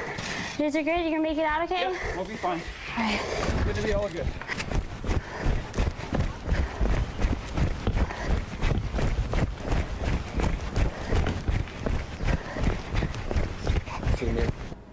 All right, so that's the video that we got from Galen Ness telling us kind of what the life is like for a member of those people, those troops who are helping to keep us safe by walking the dikes and also running around and notifying folks of what's going on. A little bit farther down on our Facebook page, this was the picture that we got, over there in the, what did we decide, 5th Avenue Northwest area of Minot. And we have another picture that's on our Facebook site right now. It's right near the top, Tim, and it is from 2nd Avenue Southwest. We can check that out if you'd like. In the area of 26th Street Southwest, 2nd Avenue Southwest, some water that could be, overland flooding type problems or, drainage or seepage type things, but worth taking a look at that picture as well. Like to tell you that. Okay, that was the Air Force person who was doing that? Excellent. Thank you very much. Air Force or Air Guard. Yeah. Okay. Sorry about that. And active duty Air Force or Air Guard is what we were told. Okay. It's from Tina. Okay, here we go. And her picture shows us an area of 2nd Avenue Southwest. There it is. A pretty good view of what's happening there. And you get the idea that, man, it's going to be a lot of water in a lot of neighborhoods over the next several days, in fact, next few weeks, according to the latest projections. Well, yeah, Alan Magoo indicated, I said, this is obviously going to be a disaster that is here for a long time, and he said, live webcam there, Tim.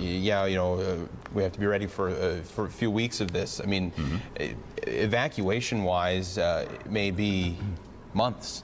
The possibility of, when the water goes down, people are not going to be able to live in their homes. It's going to take so long to get back. I wonder what it was like in '69. How long did it take before things were 40 days is what was advertised. But once that was done, and once all the national media disappears and it's not a story anymore, how long does it take for people to be back in their homes after a flood type thing? We've heard all about the tornadoes and stuff like that this year. and we hear about them when they happen, and then we don't usually hear about them 2 weeks later on how these people who are standing in a pile of shrapnel, essentially garbage. Yeah. How they're doing. You know, I mean, it's just going to take a while. Mm-hmm. And that question did come up at the press conference yesterday, where we were talking about, you know, what happens this year. Don May asked the question because in 1969 there were no dikes through Minot and no permanent dikes, and so when the water went up, the water went down, and the neighborhoods drained fairly well. This year we have this dike system, and then the you know, the emergency dikes are on top. The water gets into that. It doesn't get a chance to flow back into the river. It's going to have to be pumped back in, according to Dave Sprinsanatic. The guard is going to work on that aspect. Or the bit of information that was said after that, which was very interesting to me, the fact that the river channel may look immensely different when the water disappears. The dikes may be gone. The dikes may be gone, and not just the dikes that were added by the Corps. The dikes that have been here for years, because they are considered temporary. They're temporary dikes. The system that we've had in Minot for, you know, however long. When did they go up? Do you know? It's before I was. Sometime in the 1970s. Before I was even known. Yeah. So. So anyway, that's an update for you on that, and we want to let you know the sirens still have not been sounded in the city of Minot. However, in Burlington, the sirens did go off at noon. That was signifying the time for people in Burlington to have ended their efforts to evacuate, and telling them that it was time now to officially leave the city of Burlington in those mandatory evacuation areas. So that's going on right now. The sirens went off at noon in Burlington. In Minot, we still haven't had a sounding of those civil defense sirens yet. Coming up this afternoon, by the way, we are going to be up in a Black Hawk helicopter, and we'll show you that video as soon as we get it back in to kind of give you a look from above to see how the water is going. I don't know how far north I was going to say, I hope they go to Sherwood. I hope they go to Canada. Well, yeah. I mean, you got the opportunity, and it would be great to illustrate for us, that we can illustrate to everyone, you know, what's up there.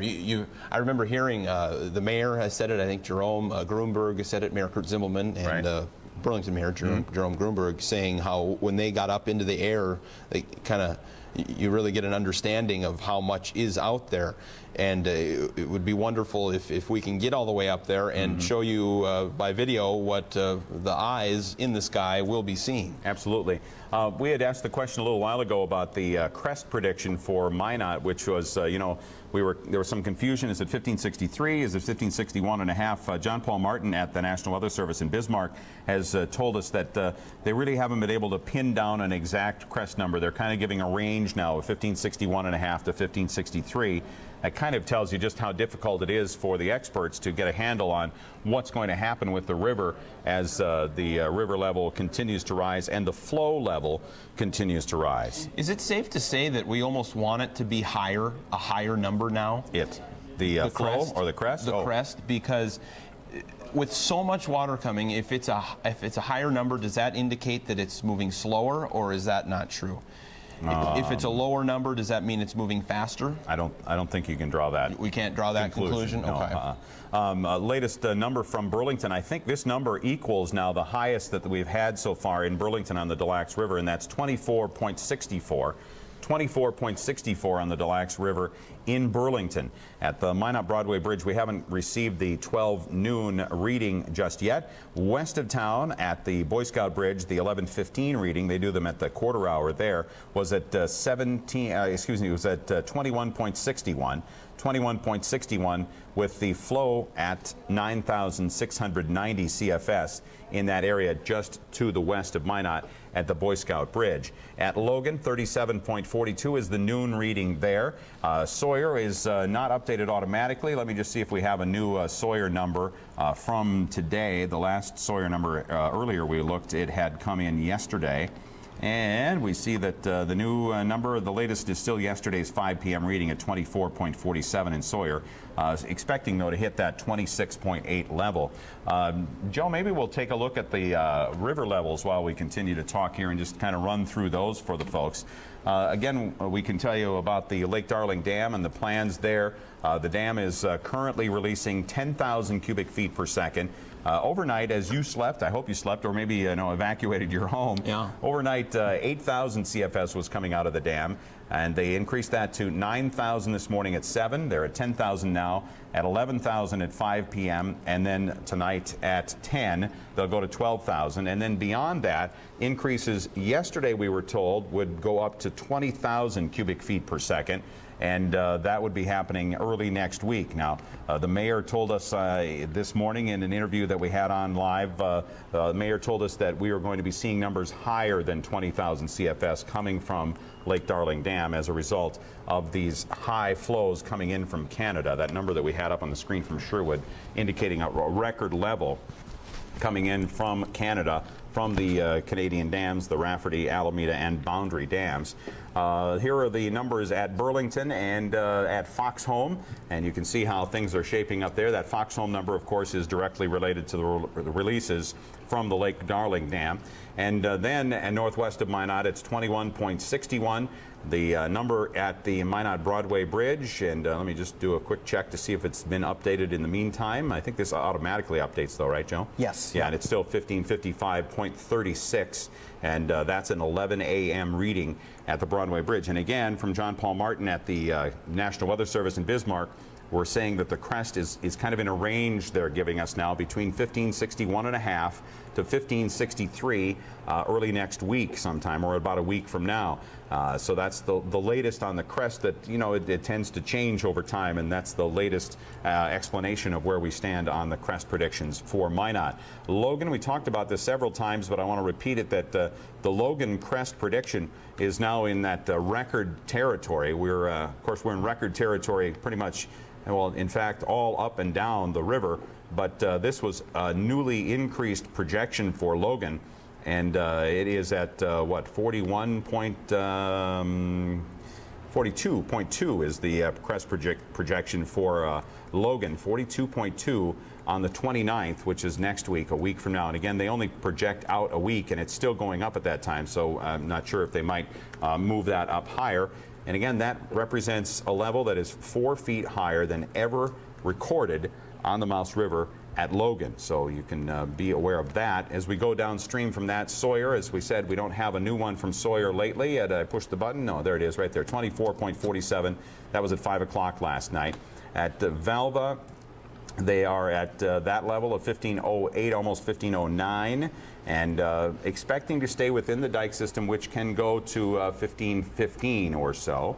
And we have next stop Towner, where we're expecting yet another record this year. We already set one record earlier in the year, and now it looks like there'll be another one in a week or so. And I think we'll probably be in the same position in Bantry, but it probably will be more than a week from now. So these numbers won't necessarily indicate that on the crest projections because, again, they only go out 1 week. In Williston, the level of the Missouri River has been dropping just a little bit recently. It is at 30.5 feet, and it is expected to maybe stay at about that level and then continue its slow fall as the Missouri has caused a lot of problems for the rural areas surrounding Williston. And at Garrison Dam, the inflows are back up now to 192,000 cubic feet per second, putting out officially 150,000. And in fact, we checked the website, and just in the last hour, that's what the outflows were, is 150,000 CFS, and getting very close to that, what's considered full level of 1854.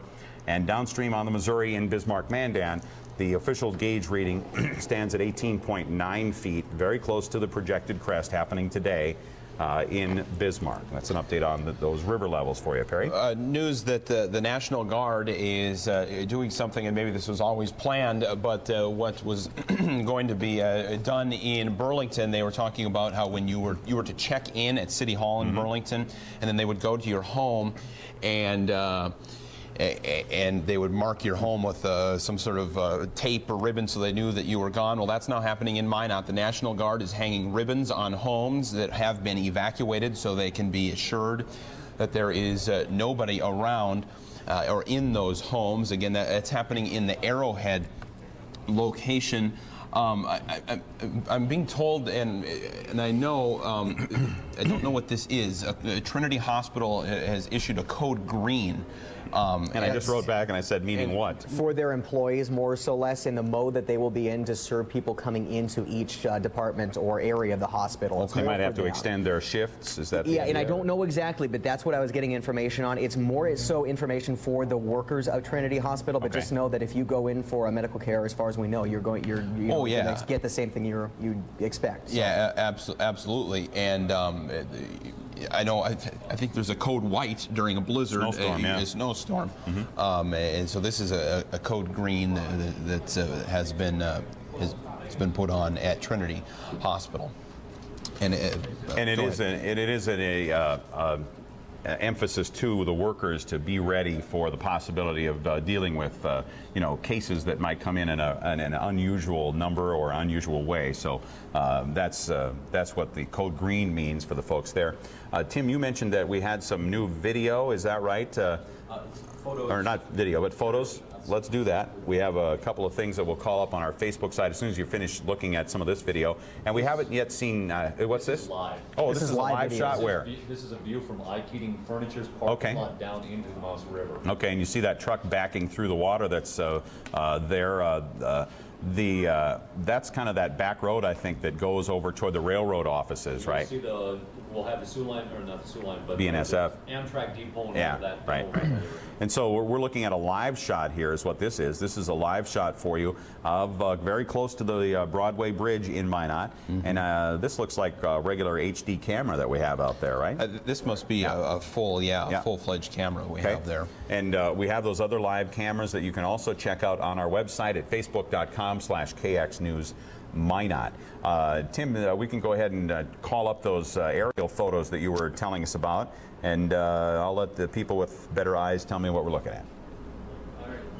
This is an aerial shot near Regina, Canada. Oh, no wonder I didn't recognize I was it. going, what in the world is that? Okay, this is near Regina. And you know, the truth is, I don't think Regina is in the drainage area of the Souris Mouse River system. It's not. It's just outside of the drainage area of the Souris and Mouse. So interesting photos, but probably not relevant to what we're dealing with right now. Let's go back to that live picture, if we could again, and show you the shot down at Broadway Bridge.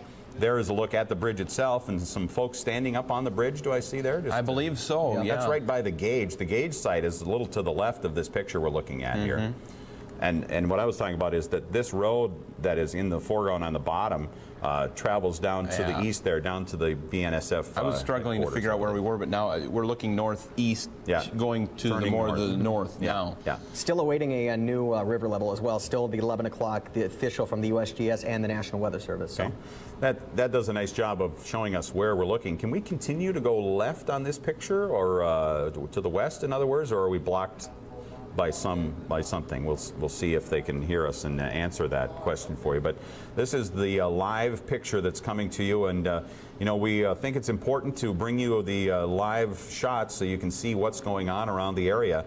Right on through the noon hour here today, and we are expecting to have not live, but we'll have a tour of the area via Black Hawk helicopter, thanks to the North Dakota National Guard, coming up this afternoon. Sean Sipman is getting ready for that. And I believe, talking with a Guard official yesterday at City Hall, I believe I'm right in saying that the plan is that type of stuff happening almost every day during this, and I believe an opportunity for us to be in the air as well. To kind of continually document. Absolutely, and we'll take advantage of those opportunities every time they are given to us to make sure that we bring you the most recent pictures. And this is water obviously running over the top of a levee system. Where is this, Tim? Does it say? Does it say where this? Seton Drive, right there, which again is on it's just north basically of Oak Park, but on the west side of the river. I believe I'm correct in saying that. Okay. I'm not sure what that question is, but there is a shot of, actually on the website, Tim, is the golf course up in Estevan, which is in the drainage area that is of concern to us. In fact, Estevan is just downstream of the Rafferty Reservoir. And boundary. And so, And it is, yeah, it's very near the... About a minute old. A minute ago, it says. And it is being devastated. I talked to the, you know, I can't remember what the terminology is, I'm sorry, but the equivalent of the mayor of that area when I was up in Canada on Sunday, and he said that it has just been devastating since the releases have been raised from Rafferty and the boundary dams, which are right northwest of Estevan. So, I mean, within minutes, this water gets to these folks, and you can see the inundation in that area. So that's in southern Saskatchewan, in Estevan. The other dam that is of interest to the folks in the Minot area along the Mouse River is the Alameda Dam, which is to the east near a town called Oxbow. But that is the look at what it looks like in Estevan. The Souris River, as it's known in Canada, just causing all kinds of problems there as it heads down toward the south. Estevan, a town of how much? You know that? What do I look like, an almanac? I don't know. Not sure. Estevan, let's see. I'm going to guess 12,000. You think so? Maybe I'm high. I was going to say... I'm going to guess about 10,084 people. Oh, well, so I wasn't too bad. No, I was only over by 20%. The Drew Carey rules, though, I lose. If only 20% overage was what we were looking at around here, yes. we'd be at 6,000 CFS. We'd be in great shape. Yeah. Let's go back to that picture of the river overtopping in Minot. In fact, have we run the Ness Bridge video yet? Let's run that. Galen shot some video around his home, which is affectionately known around here as the Ness Bridge because his name is Ness, and he lives there. I think before he came around, it was also the First Avenue Bridge. That's right. But now it's the Ness Bridge, and it's closed. Always it has been for a long time. It's just open to a walking traffic there, but not anymore because of the water that is flowing over it. So you're looking downtown there to the west, and the river flowing from north to south at that location, more or less. And there's a look at the BNSF trains, and of course you can be sure that the folks who operate the trains are watching very closely to see at what point they have to call off any more travel through the area. You got to believe they're close to that as well. I mean, when we're talking about numbers going up so fast. That shot that was just before that, I wonder if that was some erosion at all that we were starting to see on the side of that dike. And as the river comes higher, obviously it's going to struggle. 1555.5. Yeah, which is pretty close to where we are right now. Yeah, and as it gets higher, the erosion gets worse, and once it spills over, then all bets are off. Right. Which is what we're seeing at some locations. And the reason for that was, as explained by the Corps, is? No vegetation, so no root system that can be in there to help hold it better. It hasn't been compacted down. It's basically just put there. It's driven over, and that's the only compaction that it really gets. So there are segments of it that are just not as strong, and you can't test every segment of it, and you can't see it. You just have to trust. There's our live shot right there that we're seeing. Trust that it's going to do as good a job as it can. One of the many live shots. Reading a press release here from the city of Burlington. Pursuant to executive order, blah, blah, blah, blah, blah, is issued by the governor, a mandatory evacuation has been ordered within Ward County for the following described areas. Effective right now, as of 37 minutes ago.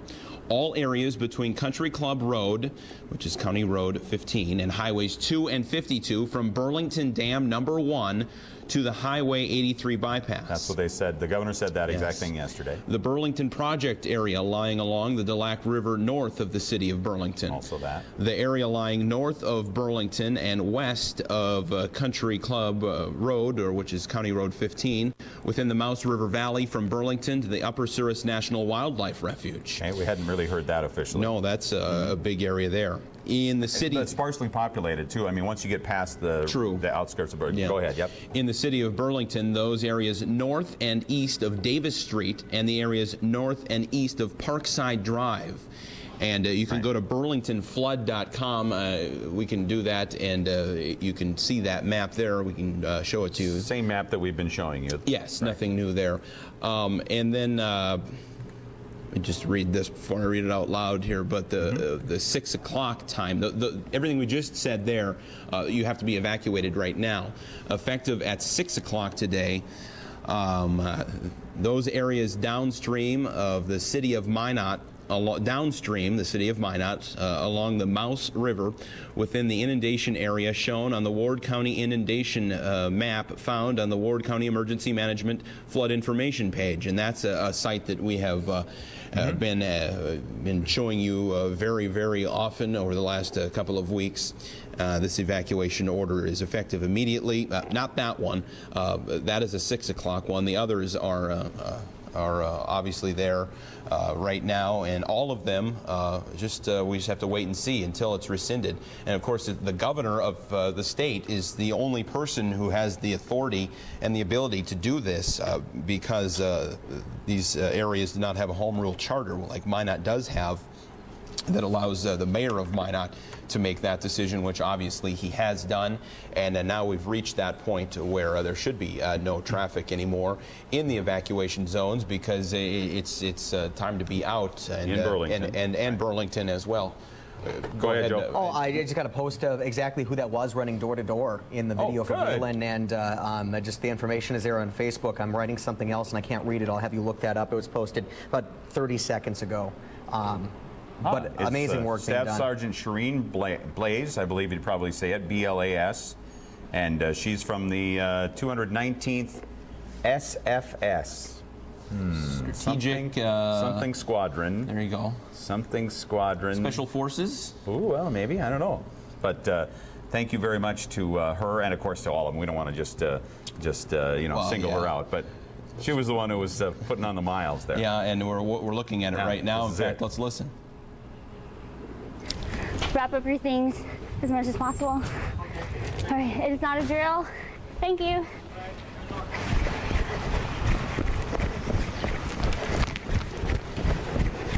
We just got notification that if you hear the alarm go off, it's not a drill. It could be going off anytime. I was told. Okay. We just got notification. 15 minutes, the alarm will be going off. I'm gonna grab this. 15 minutes. Yep. How long? 15. Okay, that's fine. I'm gonna move Approximately. this chair. Go get mom's button down. Okay. You guys are good? You gonna make it out okay? Yep, we'll be fine. All right. Good to be all good.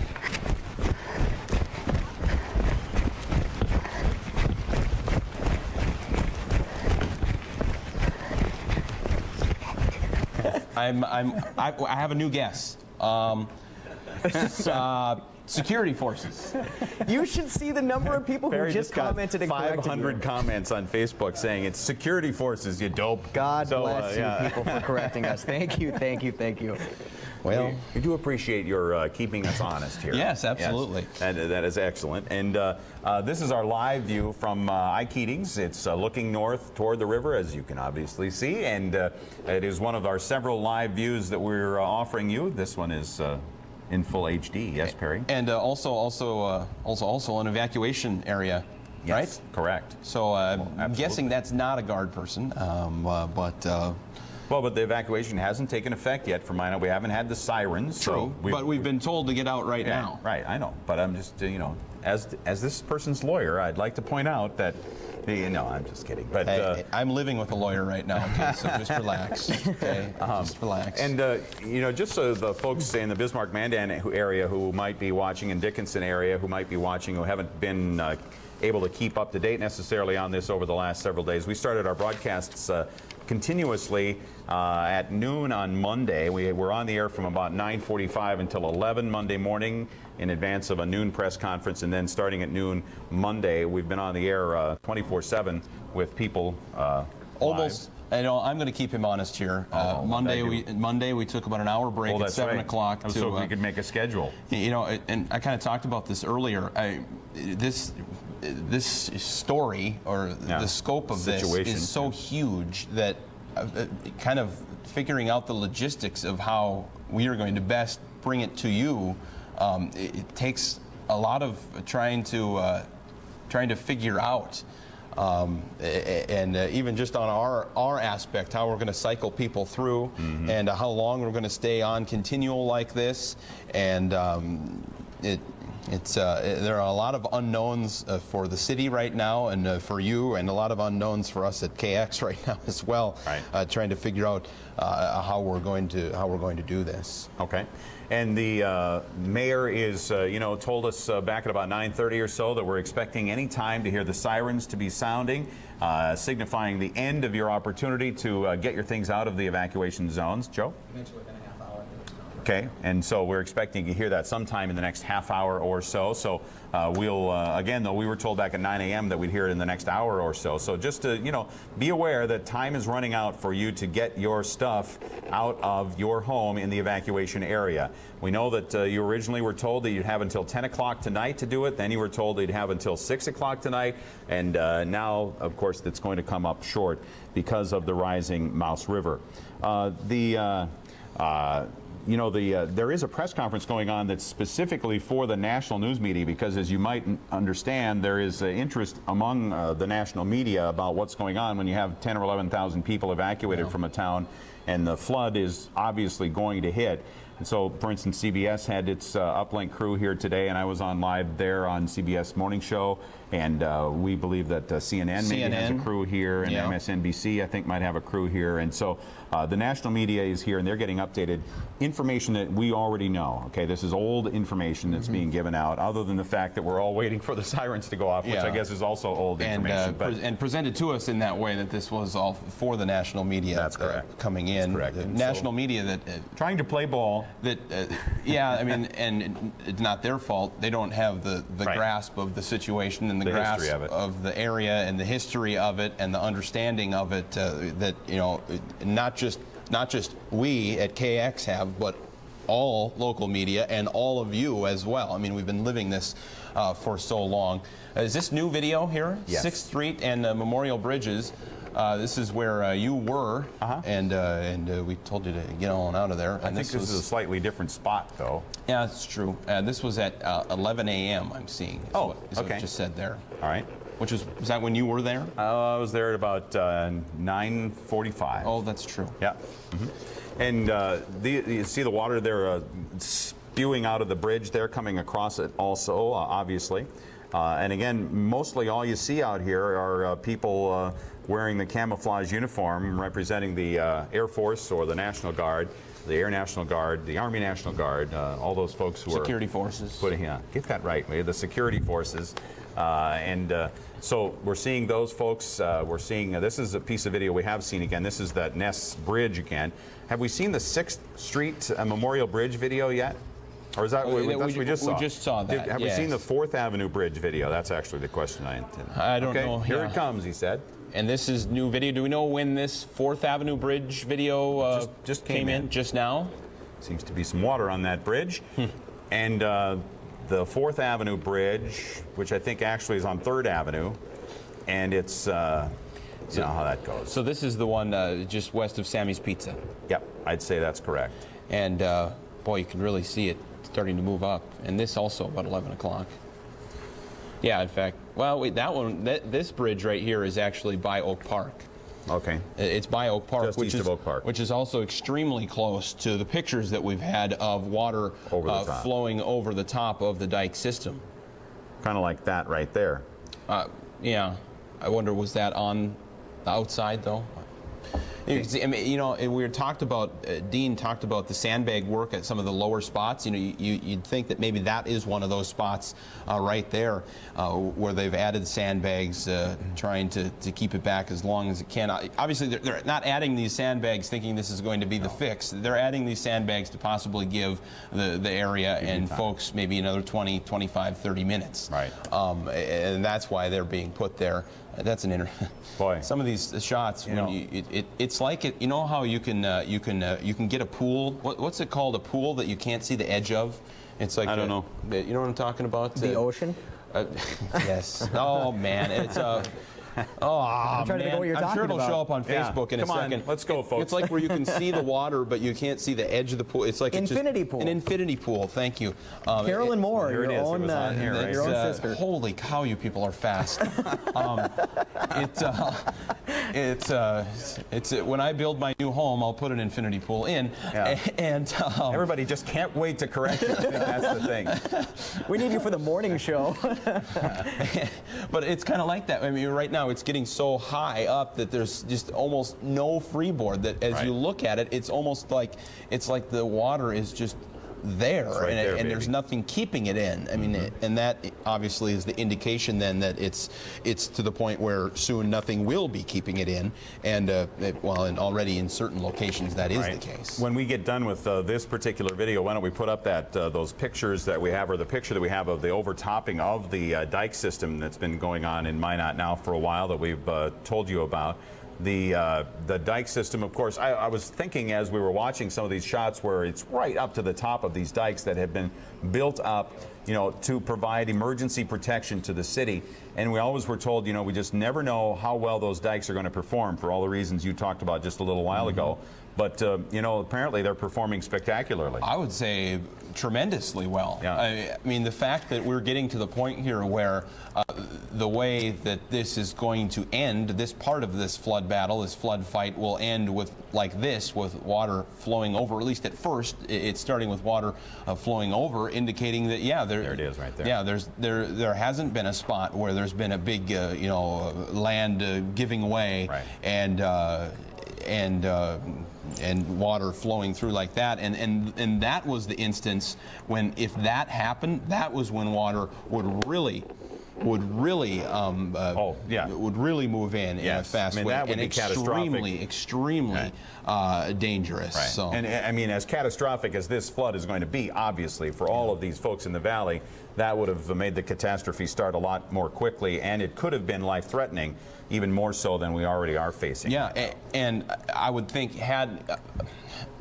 guessing here, just thinking through this, had there been a spot where something gave way and water really came through fast, well, that water coming through fast would only grow that area. I mean, it would just poof. It would just go, and if you were in a spot like down here in this area by Oak Park, which is low and can be kind of tough to get out of. It's right there. Let's check. We still haven't heard the sirens. We still have our microphone turned up to some degree, right? So we'll be able to hear the sirens when they go off. And our tape situation is doing okay and everything. And I wanted to say that let's take a look at the. My brain has just stopped. It's just ceased. It's just there. That's what I wanted to do. I wanted to look at the live cameras. It's like the control room knows. That's right. They can read my mind even when my mind is not functioning. That was happening earlier this morning and last night after I sent you home, which I'm very glad I made that call yesterday. That was excellent. You needed to go home. My family needed me, and I went home, and we got the kitty cats moved again, with the same result with the one of them. But what does that mean? Well, it means cleaning up afterwards. Okay. Yeah. Survived it, I hope. He's not very dignified when we change locations. You say the same result again. I'm just wondering, did it die the first time around? No, because we have 9 lives here, right? Nothing like that. Okay. Yeah. Yeah. And so I appreciate your filling in last night. And the point you were making there was what? I forgot. I don't know if I was making one. So this is the water plant. We're looking to kind of the northeast. I don't know what that flickering is there, Joe. Can you fix that for me, please?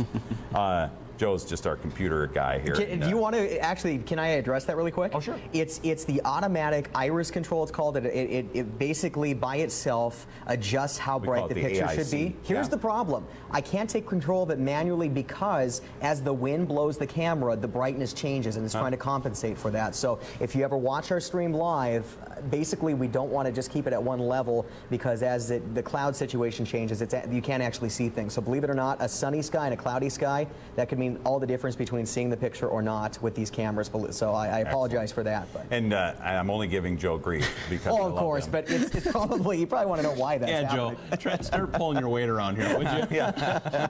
Come on, man. Joe, with the help of the city people, got this installed. Another live camera that we have available is our actual live camera, which we could go to down at the Keating Furniture World. Is HD. Up, they're quality. moving it higher, okay. And higher would be better. And as we've talked about earlier, we'll get even higher than the point where we're going with that camera soon. Sean Sitma is scheduled to load up into a Black Hawk helicopter here in about 37 minutes or so. 1:30 is when they are set to take off, and waiting to see where they go. Hopefully, it's not just the Minot area, which obviously we want as well, but if we can move up into the system and move upstream into the Boy Scout Bridge, obviously, which would be easy, and then up to the Lake Darling Dam, and then up to Sherwood, and then up to the Rafferty Dam. These things move quickly, do they not? Yeah. Okay, I've never been up in one. I know you were up a couple few weeks ago. Yep.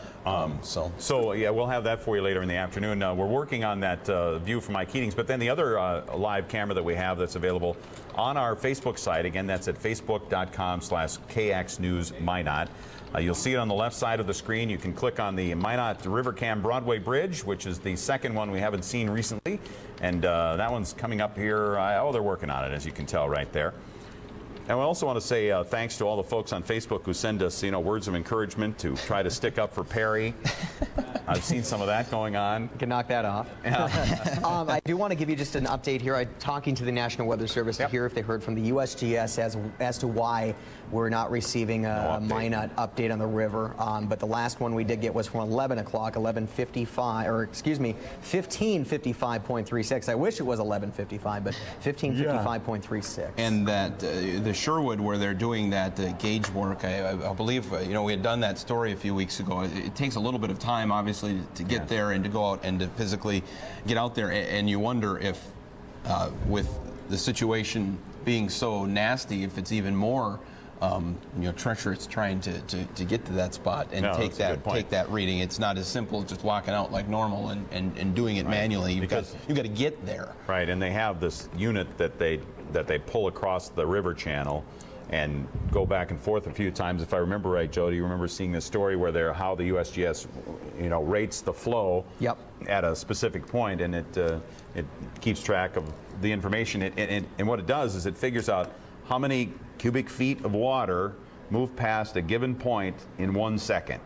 And so I always thought it was speed, and I was really confused about it, but I finally got it explained to me so I understood it. It's not speed, it's volume. It's how much water. It's not how fast the water is.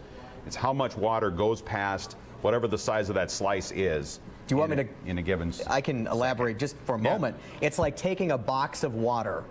And basically keeping it still, that's that box of water that we're talking about, and then trying to figure out when the river's moving, how many boxes of that same size water passes through that one area box that you chose in the first place. Right. So it's, I guess that's about the best way I could explain that, but it's still, amazing numbers, amazing numbers. I don't know if they have to be on the water, but they pass it across the water through a system of strings or ropes or chains or something. So what happens when that water is moving fast or spread way out and as wide as it is? I don't know. I mean, that's an interesting task. And as you know, it has to be decided at what point, not just the depth, but the location in the river where that has to be, because any change on any axis would make a different reading. So. And this is another one of our live webcams, our Broadway Bridge webcam, our Catherine cam, I guess we call this one, right? Yeah. I think that works. Catherine's apartment. And, it's a view of the Broadway Bridge on the left side there, and the river moving from the left to right across in front of us, right there where the mouse is going across. Right there, and I guess our thought is that if and when the water starts coming over the levee system, we'll be able to see it in a pretty good way from this camera, along with the other ones. And that water will move toward the camera quite a bit as well. Just to recap on the shelter situation, remember yesterday morning, if you were listening on TV or the radio, we talked with Alan Magoo, the Mid-Dakota chapter of the American Red Cross, a gentleman who's been in the Magic City now for about 10 years or so, he said, and they've helped so many with disasters. Sirens are sounding right now. Okay, you can hear them right now. We'll just listen and take our live shot maybe from 16th from the water plant.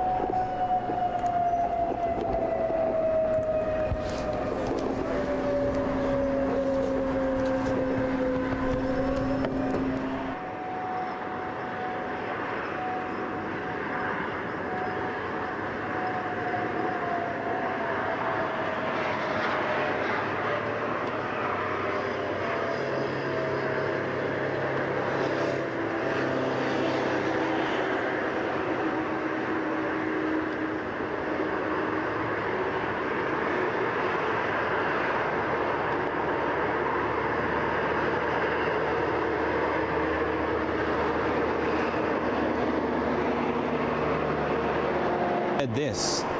I don't know if you heard the start of that in 1969. Mayor Clarence D. Clink Johnson had this to say. Minot always reaches its heights during adversity. Out of this experience will come a stronger people, even more determined that our city will pursue its destiny. Maybe some words to keep in mind as we listen to this. There have been a few starts to this. It seems like it has been never ending in Minot. But this is almost a new start to the next chapter of this as well. A chapter that's going to last quite a long time.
That will be remembered for this, by the way, 12:57:20.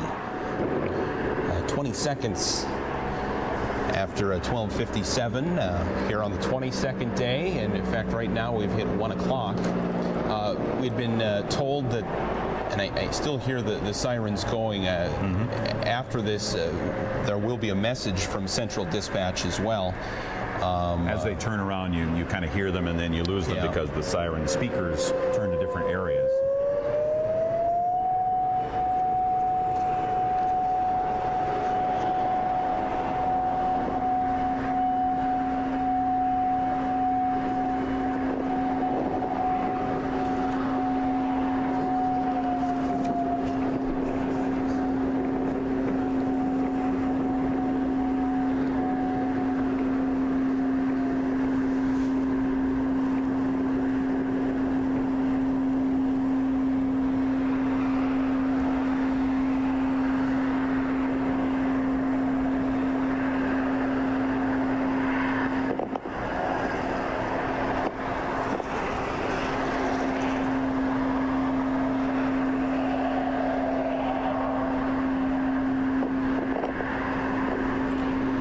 It's the kind of thing that hasn't happened in Minot since 1969. Water is inundating the city and is moving over the top of the dike system.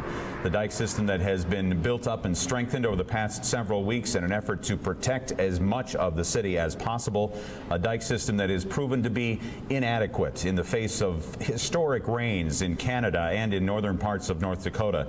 A dike system that is proven to be inadequate because of the high snowpack throughout the winter months in the huge area of land that is draining into the Souris and Mouse River system that runs through southern Saskatchewan, northern North Dakota, and southern Manitoba.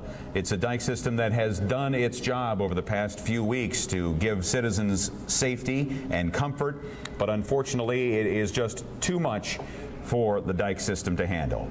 The question now is, can we all pull together and make sure that we are able to handle what comes in the coming days and weeks?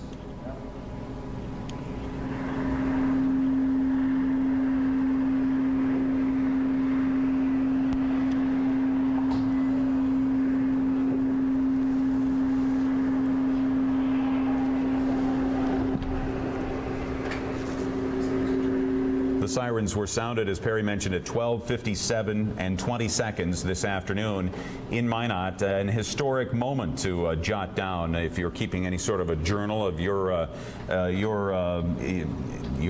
experience during this flood fight. And in Burlington, the sirens went off at noon today, and in Minot about an hour later at 12:57:20, the sirens were sounded. Now, what this means is that water has been observed overtopping the dikes or has come very near to it. We, of course, have shown you the pictures that there is, in fact, water going over the top of the dikes in some areas.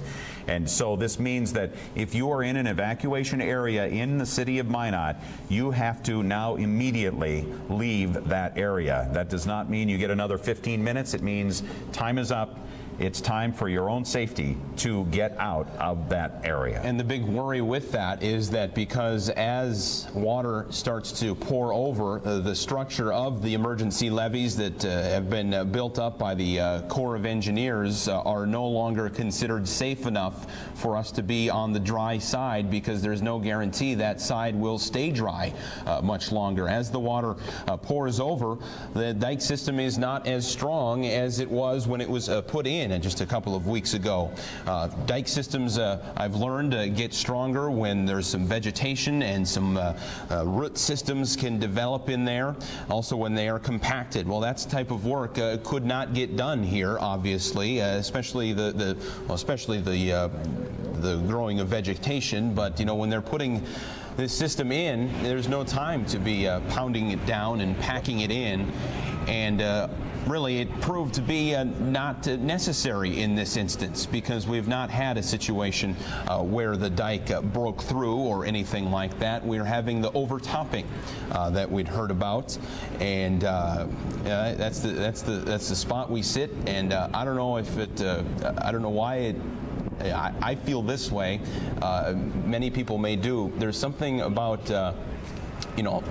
6 minutes ago, before the sirens were sounded, nothing is really different between then and now. Right. Yet hearing that, it kind of closes one chapter, like I said, and starts another, and it almost feels different. I almost opened my mouth while the sirens were going and said, you know, how do you feel right now? Not you, but I mean the viewers who live in Minot. How does this make you feel? And are the sirens going off again right now? Yeah, they are. So I'll ask you that now as they go off again. You know, what are your feelings? Share them with us at Facebook if you'd like.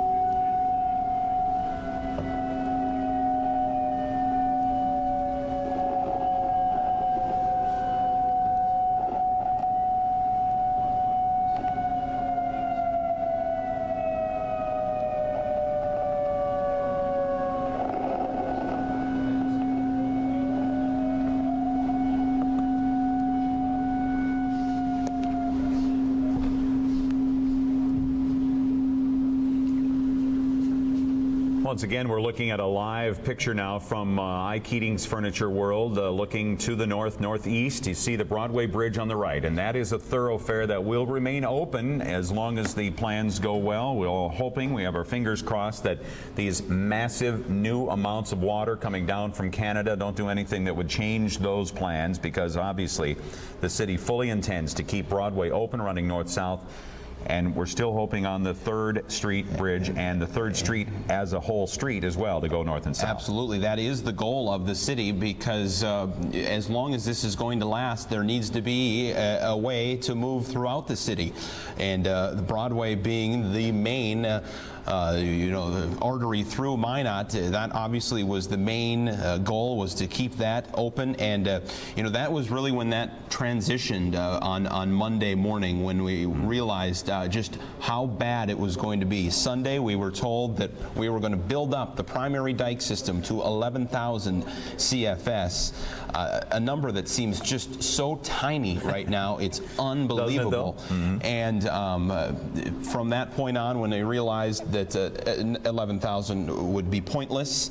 That work stopped, and the work on the secondary levees running from the north from University all the way down to Broadway and then over to the east started up in a big way, and it continues now. Even as the sirens do sound, contractors will continue to work as long as it is deemed safe on this, the work that could and might just keep 2 main arteries in Minot open, north-south, and if they are successful with that, save numerous homes. I would say hundreds of homes, you know, maybe affecting 1,000, 2,000 people. It's tough to judge that number-wise for me, at least. And we can all be hopeful that that work can continue for as long as possible. We do know we are going to most likely hit a point when the gauge reading that you see right now, 1555.36 with Joe, is still the last one we have. Yeah, and they're looking into it right now. 2 things from the Weather Service. They're looking into the gauge, why it's not updating, and also they're closing the 3rd Street Bridge as we speak. Okay, the 3rd Street Bridge, which is one of the bridges that they wanted to keep open. Yes, they are closing it as we speak. And we're not going to read more into that. That's also from meteorologist Tom Schrader, and he can verify that. So they are closing the 3rd Street Bridge here in Minot. And like Jim said, don't know what that would mean. We'll have to wait and hear. No doubt we'll hear more on that at the press conference for local affiliates and local media that no doubt will be coming here today. But yeah, it's almost as though, I know you had asked what people were feeling and got a lot of posts back on Facebook about that. It almost feels like Minot is a different town now than it was 10 minutes ago. It's almost like I don't know my hometown right now. It feels so different. Just sitting in the same spot that I've been sitting at for a while. It's weird how the mind kind of works like that, I guess, and that's just me. It is still our hometown, no doubt about that, and will always remain. Just have to get through these next few weeks and months. I was getting ready to talk about the sheltering situation. Right before we heard the sirens blowing in Minot, Alan Magoo of the Red Cross, working with Scott Collins at the Minot Auditorium, the Minot Recreation Director. The auditorium is open right now as an emergency shelter for people. You're asked to bring medication and all the essentials that you would need to the auditorium, and that is the one that's open now. The Minot State Dome should open up by 4 o'clock today. About 3 hours from now, the dome should be opening up. And also on the Air Force Base for military personnel, there is a location there as well for those looking for help shelter-wise, and no doubt hundreds, maybe thousands. It's tough to know how many people are going to take advantage of these shelters. I know last time we did this 3 weeks ago, I think the numbers were, I thought, remarkably small. People at the shelters. Yeah, I mean, when you consider how many people were evacuated, and don't you feel like everybody kind of evacuated on a kind of smaller scale in that first one? I know we did. I mean, we didn't take the washer and dryer and refrigerator and dishwasher and oven and stove and. Well, definitely. And so I'm just wondering if the whole thing was just different in that way, and I'm not sure what that means. I don't know what I'm saying, but anyway, go ahead. Is it different though? I mean, you're still out of your home. You still have to go somewhere. Yes. And I know what you're getting at. I realized I was talking myself into a hole there, but I guess I don't know. It just felt different the first time. Well, and it definitely does feel different. Last time, right away last time, it seemed as though there was no hope. But very quickly it turned last maybe time. 6 hours when it was bad. Exactly. And you kind of had this hope. I remember sitting in the press conference. In the middle of that press conference 3 weeks ago, kind of mass texting my wife and my mom probably, and my sister and my brother and sister-in-law, and it just said good news with an exclamation point. And that changed then. The news is anything but good this time. And like you said, you take the washer and dryer. I took the hot water heater. I ripped out all the carpet, the air conditioner with the help of a professional. I don't worry about that part. And the furnace. I mean, it's anything you want guaranteed will be there. Had to come out this time. Right. And that's the amazing part of this. Again, the sirens sounding in Minot, that signifies a couple of things. It signifies that water is coming over the top of the dike, something we've been showing you for over an hour now, maybe an hour and a half if I remember right, but we've been showing you the photos of that, the water coming over the dike somewhat slowly at this time as far as we can tell. And again, we don't really have people who are down near the dikes because we can't put them in danger, but we have seen that happening. So the sirens indicate that water is coming over the dikes or is very near to doing so in a volume that will cause danger to folks in the zone. So they're giving you a few minutes now to get out of those evacuation zones. The sirens have been sounding. They are going again. They've been going for 15 minutes now. And so your time is up. It's time to just get in your vehicle and leave, take the safest route out, and get yourself to a safe place so that you are not caught by the rising Mouse River. We're reaching a point too, like you say, where the water will start coming over, and it's 1:13 right now, and you wonder at what speed this is going to happen. You wonder what it's going to look like, and then we'll hit dusk, and then we'll hit nighttime.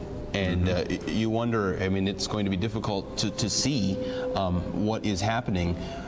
How different this situation may look at 5 a.m. tomorrow when the sun starts to peak up, from what it looks like when you go to bed, wherever you may lay your head tonight. Meteorologist Tom Schrader was out and about. Do you have the mic, or did Joe walk away with that, Tom? I was just going to say that, well, we got another one over here. I was going to say that you were out on your motorcycle for a little while there, and I guess we can share this mic. And just tell me kind of your observations. Well, I went to the 3rd Street Bridge and got on top. I asked the National Guard if it was okay and checked with the police department.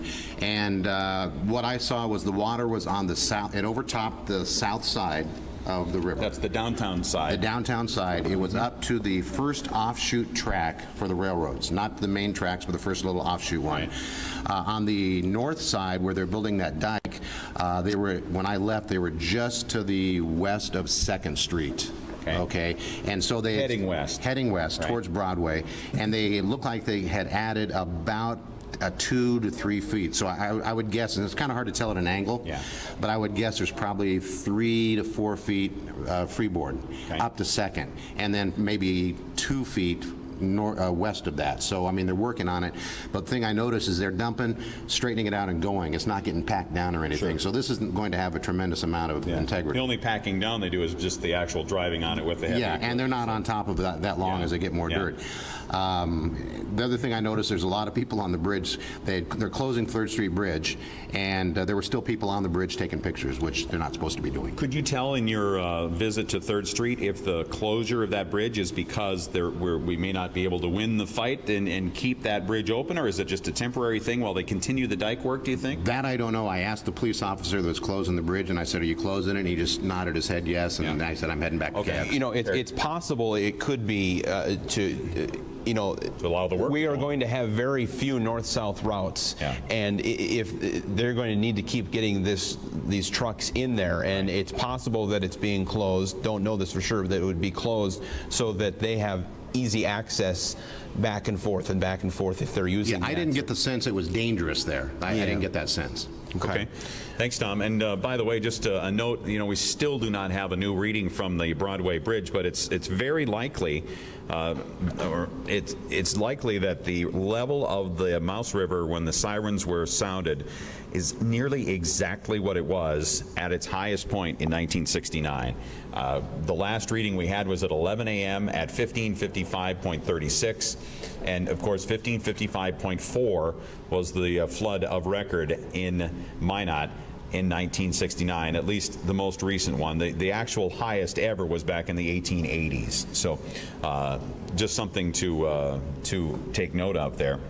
As we watch this again from our vantage point, we have a few different vantage points throughout the city here, and This one is our high-definition vantage point that we have from the Broadway Bridge. Sorry, I'm kind of looking in two different locations there. Yeah, from Broadway Bridge is on the right. Yeah, and it's a spot I would assume that maybe will stay for quite some time, but we'll just have to see. I guess I'm sure we'll change and go back and forth.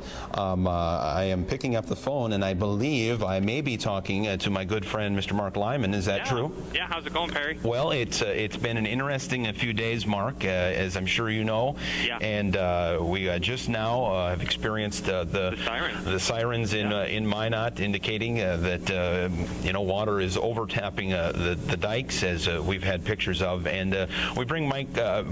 Sorry, it's been a long day. Mark.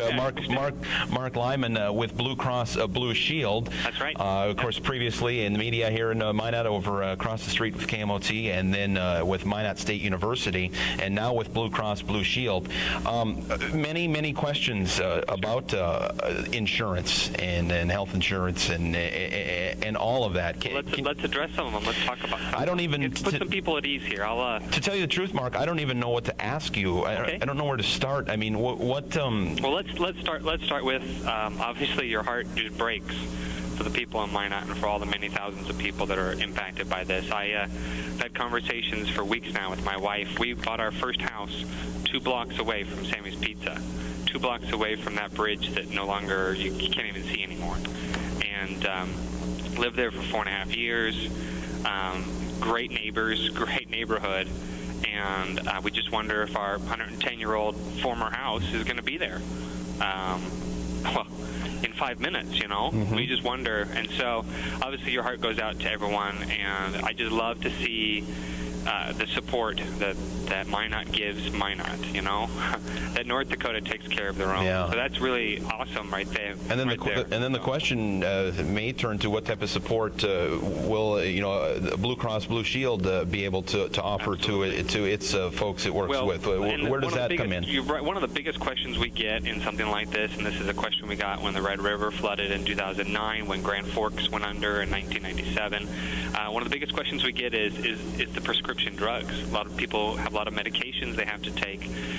People knew about evacuating, but maybe they, in the haste, they forgot an important medicine, or maybe they need to get one filled this week, and they are in Bismarck now, or they're in Williston, or they're halfway across the world. We want them to know that Blue Cross Blue Shield can take care of them when it comes to that. If you have any early refills you need to do, or if you're just nervous about getting your refill done, go into your pharmacy, go into whoever takes Blue Cross Blue Shield, and the pharmacist there can take care of your early refill for your prescription. So don't worry about that. Okay. That'll be covered for you.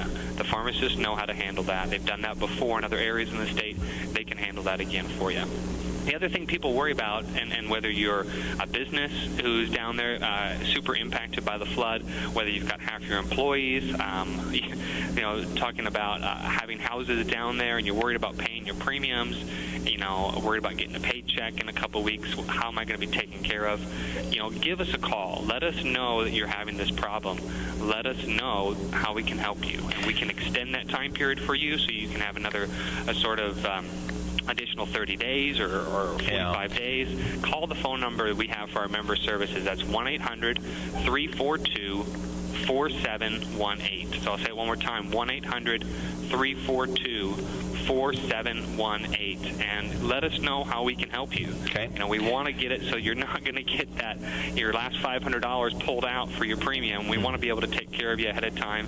We want to make it whole. We don't want you to be worried about that. That's the last thing you should have to worry about. All right. Well, Mark, I appreciate that. We're going to make this quick as we keep moving on, but I know we've got that phone number out there now, and we'll get that up as well. And I thank you very much for good luck the to call. Everybody out there, my wife was up there 2 weeks ago, and she said it was just heartbreaking. So good luck with everything. You guys are doing a great job, so keep getting the word out. All right. Thank you very much. Thanks. Mark Lyman with Blue Cross Blue Shield now, based in Fargo, I believe, Mark is. That's correct. And let's move to that cell phone picture that Tom Schrader sent to us on the 3rd Street Bridge looking north toward that secondary dike that's being built in that part of town. Right now, you're seeing our line live picture from on top of Ike Heating Furniture World.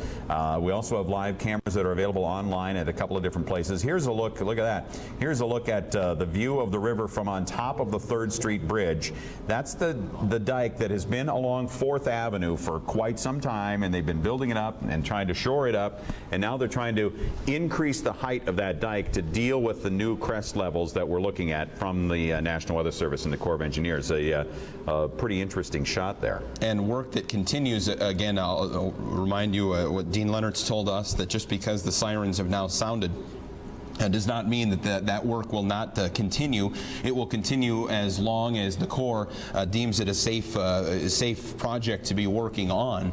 And the hope is that the level of the river can stay low, where it is, and not move up quickly, maybe is how I should say it, to give these contractors as much time as possible. Obviously, it would be just totally beneficial and wonderful news if at the end of this, these homes can be spared and the businesses that are in there as well. And also, if those homes are spared, it indicates that Broadway stays open and 3rd Street stays open. And if water gets over that, over 3rd Street, over this dike system, am I right in saying that Broadway is toast and 3rd Street is toast? Yeah, I mean, if we have that graphic of the secondary dike just to show what it looks like and where it's being built, there it is. It's indicated in the green. It runs from University Avenue down 3rd Street northwest, down to the bridge, to Broadway Bridge, and then east along the river and the railroad tracks. Keeping in mind, though, that the river in Minot, they say it drops about 10 feet, correct? Right, from west to east, from west to east, it's about a 10-foot drop. So perhaps if... don't want this to happen, but if water did get over, maybe it would only fill to the east because it could possibly be going downhill that way. Obviously, you're right. Who knows? No clue. But don't know how it works. But you know, I mean, certainly, if that dike is not successful, we are in danger. I know that we are safe in saying we are in danger of losing those 2 north-south arteries through town, North Broadway and 3rd Street. 16th Street is already getting closed off because of what's going on there. Although, have we heard that bridge is officially closed? I don't think. Do we have our live cam on 16th? There it is, right here. It's we don't know if it's officially closed. However, of course, no one is allowed to be there. Right. There is a truck going across it right now, it looks like. But soon it will no longer be able to handle traffic. There's no question about that. So that's going to happen in the near future. So we're counting on Broadway and we're counting on 3rd Street, and of course we're counting on the success of that 3rd Street, or of that secondary dike system that they are still working on. Excuse me. It is open. Hold on. I'm talking to Lieutenant Weitzel from the police department. Yeah, the 3rd Street Bridge is open, you're saying? Oh, okay, I appreciate the call, so we can get that right, and my apologies for that. Anything else you want to add while I've got you here?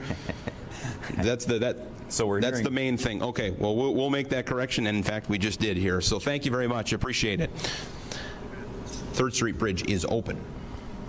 I noticed that he has your cell phone number.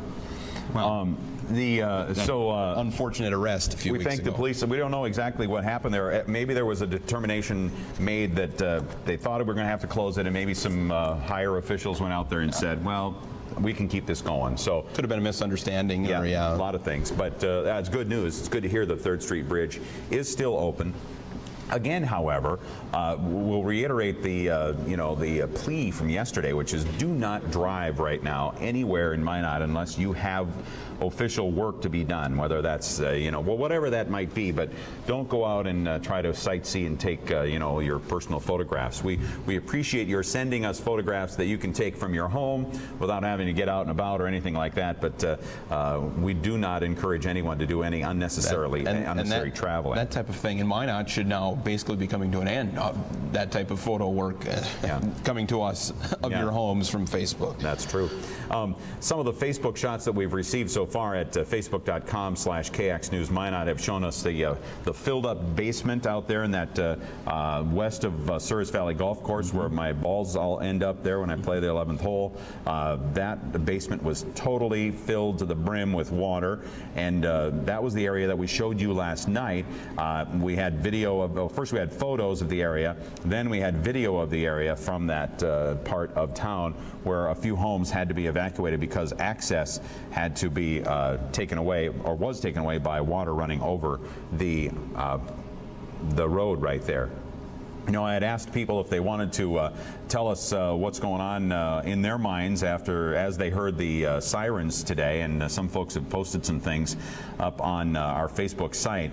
And one of them that caught my eye was that somebody said as we were leaving town, as the sirens were going off, it sounded like Taps was being played for the city.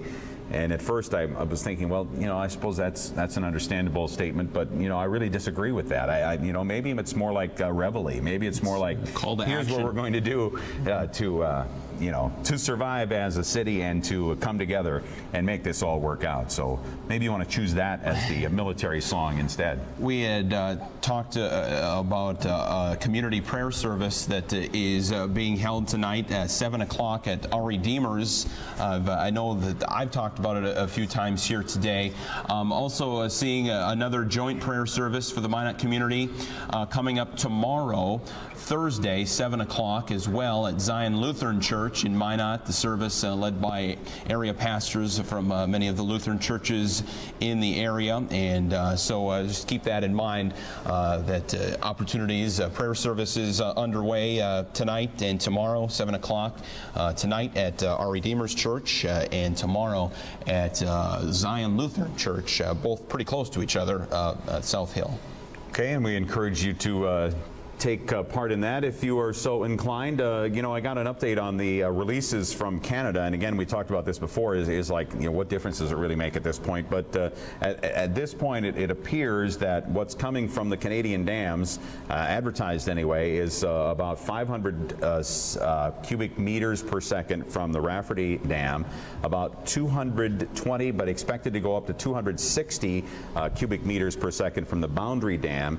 And the last report we had was from Alameda was 50, although that might have been ramped up, but we'll go with 50 because I haven't heard a new number on Alameda. And that adds up to 810 cubic meters per second, which is 28,000 CFS, which is very close to what it was yesterday. So that's what we hear for today. So, you know, a day perhaps without a major increase in the amount of water coming from Canada. However, the question, the wild card there is Alameda. I'm not sure if that might have been ramped up, and it was not indicated in the site that I was able to find. And I do have a text in to the official there, but I haven't heard back yet. And am I right in then saying still with 28,000 CFS being spit out, that's the high? That's yet, the highest that we've had. Yet we're seeing 33 at the Sherwood gauge right now. Yeah, 28 right. spit out. Something doesn't make sense. 33 being recorded, and again they're working to confirm that. And I'm just working right now to see if we have a new reading for the Minot Broadway Bridge, which we do not. I thought that was. Go ahead. We have a new number from the river at Sherwood, and I think this will be an official number that has been tracked, and it is. And the official number is 25,100 CFS. So they went there and made the reading, and so instead of 33,000 that it was reading on the automatic gauge, they've taken the reading and found that it is 25,100 at the Sherwood gauge as the river enters the U.S. Even at that, that is still significantly more than the amount of water that was released. Okay, that was significantly more than was released from the dam on Saturday and Sunday. Yeah. You know, that level wasn't reached until yesterday. Can the rain play into that? I would think so. Rain can play in falling rain that adds to the streams there that would play a role in it. But at any rate, that also could mean that we could see somewhat higher numbers to come. But we're at 25,100 at the Sherwood gauge now. So that's an update for you. Would officials consider that good news? I mean, we're at such high numbers anyway, but at least it's at a point where okay, that's going to make a little more sense to them. And yes, you know, I would say they would be happy to have confirmed what that is. Now we're looking at the 27th Street outside the house. That is the basketball house area that we've talked about, just west of the golf course, Souris Valley Golf Course, hole number 11. And that's inside. And then that was the full basement I was telling you about. And these pictures came to us via Facebook, and that's at facebook.com/KXNews Minot. And by the way, that's a good way if you have friends, family who live far away and who would like to try to keep up with what's going on back here at home. You can encourage them to check out our Facebook site, and on the left-hand side of the screen, there's a button to click on to watch our live feed 24 hours a day over the internet. And so far, that has been working pretty well, huh, Joe? Right now, yeah, and again, we have had give me some viewers stats from everywhere. At this moment in time, 10,024 people watching live right now, 10,024 people watching live. And again, we also have live feeds of some webcams around town. I know a lot of people on Facebook have been saying, hey, we're watching you live, and it's on the air right now. Our live HD van is out shooting north from, if you're familiar with the Minot area, the I. Keating Furniture area, the building looking toward the north, slightly northeast. That'd be looking north up Broadway there, and the Broadway Bridge. That is not available online because they're constantly taking down that feed and moving to safer locations and getting different shots. So this camera you're looking at now is only available here on our live KXNews feed, and that's the only place that's really going to remain to be here for a little while unless something changes. But we do have from downtown Minot our live camera shooting toward the Broadway Bridge, so you can kind of see if once water does start to go over the tops in some areas, you'll be able to see it on that camera. And then also the Minot Water Treatment Plant camera, and they're just webcams. They're internet streaming webcams. We've been using them here on the air, and again, at least it gives us a view of different areas along the river, different perspectives to monitor and to kind of keep up to date with what's going on. I know some people can even see their houses along the river there in spots on our webcam. But check it out, please. Share this link with your family members, anybody who could be interested. Again, around 10,000 viewers right now, and thank you for all the information you've been passing along to us on our Facebook site, Jim. I mean, it's what was the number I heard you say this morning about how many individual persons? Users were over 500,000 people, so about 500,000 people, different people, have visited the actual live video at some point in time. Not all watching at the same time, but over 500,000 people have watched our live stream at some point in time. And we are getting Facebook messages from people from all over the globe. I saw one, just happened to see one go by that was from Japan, who said he was watching what was going on here back in his, I think he said, hometown. And obviously very interested in what was going on back here in Minot.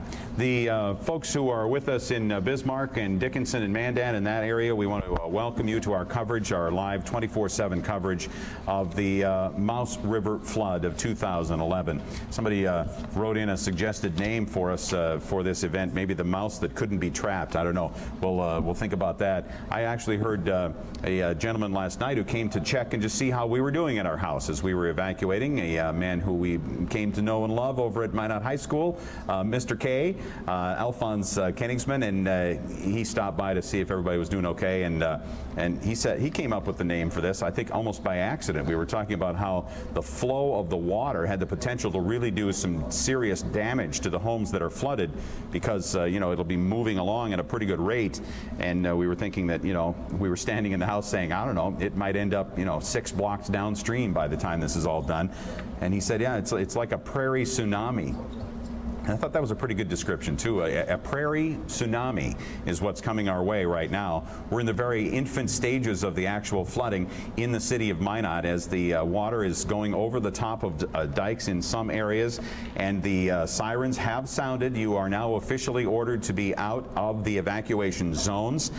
No longer are you allowed to be in those zones, and the police will be checking, and the National Guard and the Air Force and all the folks who are helping out will be checking to make sure that that is adhered to. Earlier in the day at 12 o'clock, we heard from Burlington, and their sirens sounded at about noon today. And Joe, maybe you could make a phone call, or Tom, for me to the gentleman on the bottom here of this piece of paper, and then I got to have that piece of paper back, and see if he would like to be on the air with us. He called earlier, but we couldn't do it. It was right during the sirens that were sounding. Just wanted to mention, and I know this is the evacuation area, so we're not going to probably get confirmation, but they said now that 6th Street Bridge south of Ramstead is starting to get wet. So the water's just starting to lap at the bottom, or at the top there, the 6th Street Bridge by Ramstead, I know what you mean. South of Ramstead. But I haven't heard it's closed or whatever, but you shouldn't be there anyway. No, that's so true. It doesn't matter. The thing is, I'm just passing along what I heard, unverified, but that's the evacuation zone, and you should be out. And in addition, not only should you be out of that area, but that just to help you identify where it is, that's that bridge that was closed briefly for a few hours 3 weeks ago when they were concerned about the safety of that bridge, because the National Guard had noticed that they thought maybe the bridge had shifted and moved slightly under the pressure of all of the water. But then they ruled that it was okay. And since then we've been using it safely, and now I don't know if this is going to work or not. Do you think? I'm trying to put my tie on over your really collar if there. I have a tie on? You have the buttons in the corner. Unbutton those and then try again. I know. There. Okay, I got to try to hold on. You talk some more, Joe. Okay, but anyway, still verifying from the National Weather Service. It's basically from the Weather Service, they're saying USGS is still looking into the reporting problem of the gauge at Broadway Bridge in Minot. So we still officially, on your screen in the upper right-hand corner, you see 1555.36 feet. That's the 11 o'clock reading. We haven't got a new reading in since then. So, Jim, it's not like we're not updating it. We are watching for updates. As soon as we get one, we will pass along that information. Ryan, he's on 471. Okay. Also, I'd make an observation from when I was sitting at the bridge. The water was, the time I was there, it took about an hour. It seemed to have gone up about an inch. I mean, just from my view, watching where the railroad tracks were, the offshoot of the railroad tracks, it looked like about an inch. And that was an hour, by now it's been 45 minutes to an hour ago. So it wasn't rising all that quickly at the 3rd Street Bridge. Jim, really quick, too, got a note. The American Red Cross needs volunteers to help serve dinner tonight downtown at the MSU Auditorium. They're asking... Hold on. At the auditorium? At the auditorium. Yeah. It says here, and I'm going to just read it first. It says, please be there at 3:30 p.m. and report directly to the auditorium. If you need further information, please call 852-2828. This is directly. It's an email from them. So I think they're saying, Jim, you can just show up at the MSU Auditorium. Be there at 3:30. They need help very badly to help serve dinner tonight to everyone who's been displaced. So if you can help and you need more information, first, 852-2828. That's the American Red Cross here in Minot, or show up at the auditorium at 3:30 this afternoon. Hundreds of people are expected to be coming to the shelter that's operated by the Red Cross locally, and we say thanks to them for what they do. And I think I have on the phone with me, am I saying here, let me push another button here and see if it works this time. Yeah, there. Are you there, Ryan? I am. Ryan Ackerman, who is the city engineer in the city of Burlington. Well, give us an update, Ryan. How do we stand in Burlington? We know the sirens were sounded at noon, telling the folks in the evacuation area they had to be out, but what's going on? Well, right now we have crews from the Air Force Base shoring up the sandbag levee on the north and east side of Burlington along the Mouse River. And that action is going to buy us a little bit more time to begin the construction of a secondary levee within the city of Burlington. Go ahead. The latest releases projected by the Corps, which came out yesterday, the 20,300, combined with the combined with the flows in the DLAC, we just don't have a real high confidence level with a sandbag levee along the main channel. So we've begun the construction of a secondary levee within the city to protect as many homes and as much infrastructure as we can. And so infrastructure in Burlington to be protected by the secondary dike, what specifically are the areas that you have to protect? Specifically, within Burlington, we're looking at 2 municipal wells and also the 2 main lift stations within the city of Burlington. And is the evacuation area any different than it was yesterday? The evacuation zones will remain the same. That has not changed. I guess within the city, it's obviously a lot quieter right now with the evacuations being implemented. There are still a few residents trying to hang on, being escorted out by the sheriff's department. Okay. All right, and well, are you in Burlington right now, or where are you, Ryan? I am in Burlington on one of the levees right now. So you're on one of the levees. Tell me, what do you see? I mean, just give me your observation of that river. Are you looking at the Mouse, or are you looking at the Des Lacs? I'm actually right at the confluence of the Mouse and the Des Lacs, and we're seeing significant rises. It's probably come up a foot in the last 24 hours. It is on portions of the sandbag levee that were recently completed within the last few days. Yeah, there's a lot of water up here, Jim. That's an understatement. There's a lot of water everywhere right now along in the river valley. Okay, well, Ryan, stay safe. We don't want to have any accidents out there, and best of luck to you. And just to recap, and I'll make sure that I have it right, you're talking about, and you are in fact working on secondary dikes that you're making out of clay that will be built around key infrastructure points in the city, because you're not really confident in the sandbag dikes, which are still being shored up, though, by workers from the Air Force Base, right? That's correct. And then, like I said, the shoring up of the sandbag levees buys us additional time to construct these secondary levees. And we're trying our best to construct these secondary levees to save as many homes as we can. It's not just the critical infrastructure, but also the homes. Okay.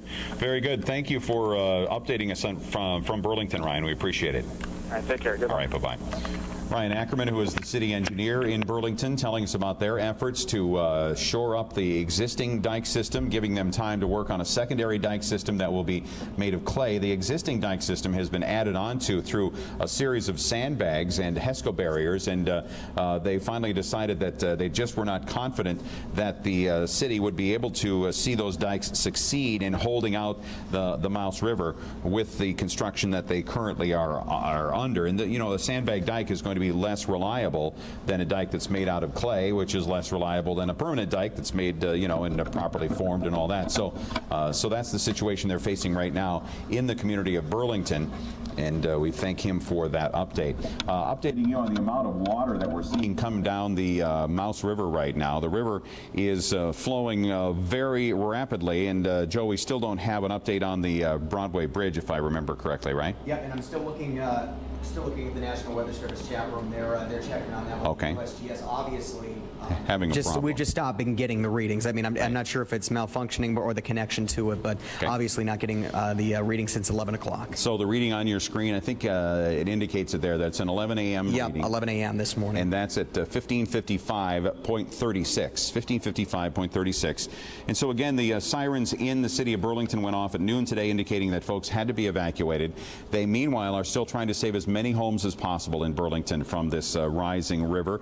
And in Minot, of course, it's the same thing. Work on secondary dike is going on, and they are trying to save as many homes as possible. But from the city standpoint, they're trying to save transportation access as much as possible. Transportation on North Broadway, transportation on 3rd Street is what they're hoping to maintain with that temporary levee that they are currently underway trying to build up and shore up. I guess build up mostly at the moment, and try to keep the transportation available. But at the same time, if that is successful, many homes in the Minot area in that northeastern part of town will be able to say that they'll stay out of the water, assuming that the dike is built high enough and it's able to withstand the pressure of the river as it comes crushing through the city of Minot.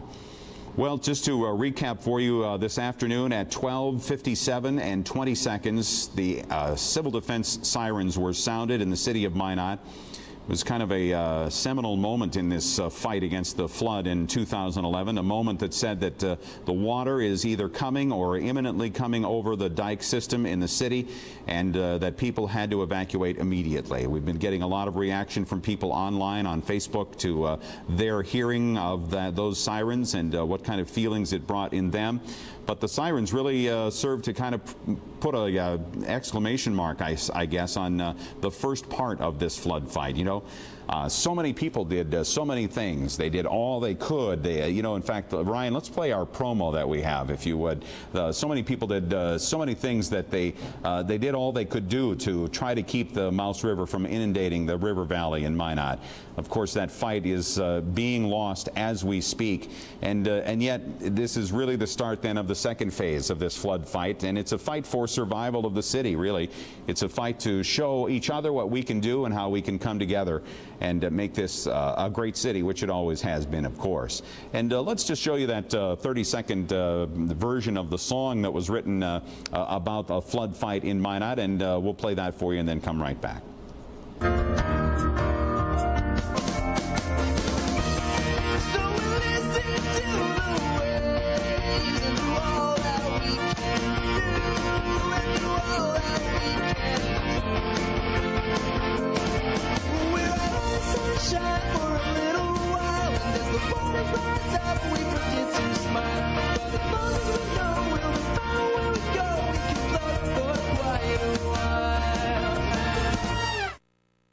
Some words of hope for you, courtesy of our friend Matt Charlie, who is with the group that's called the Cascade Sun, and he put that together in the course of about 24 hours early on in the flood fight back a few weeks ago.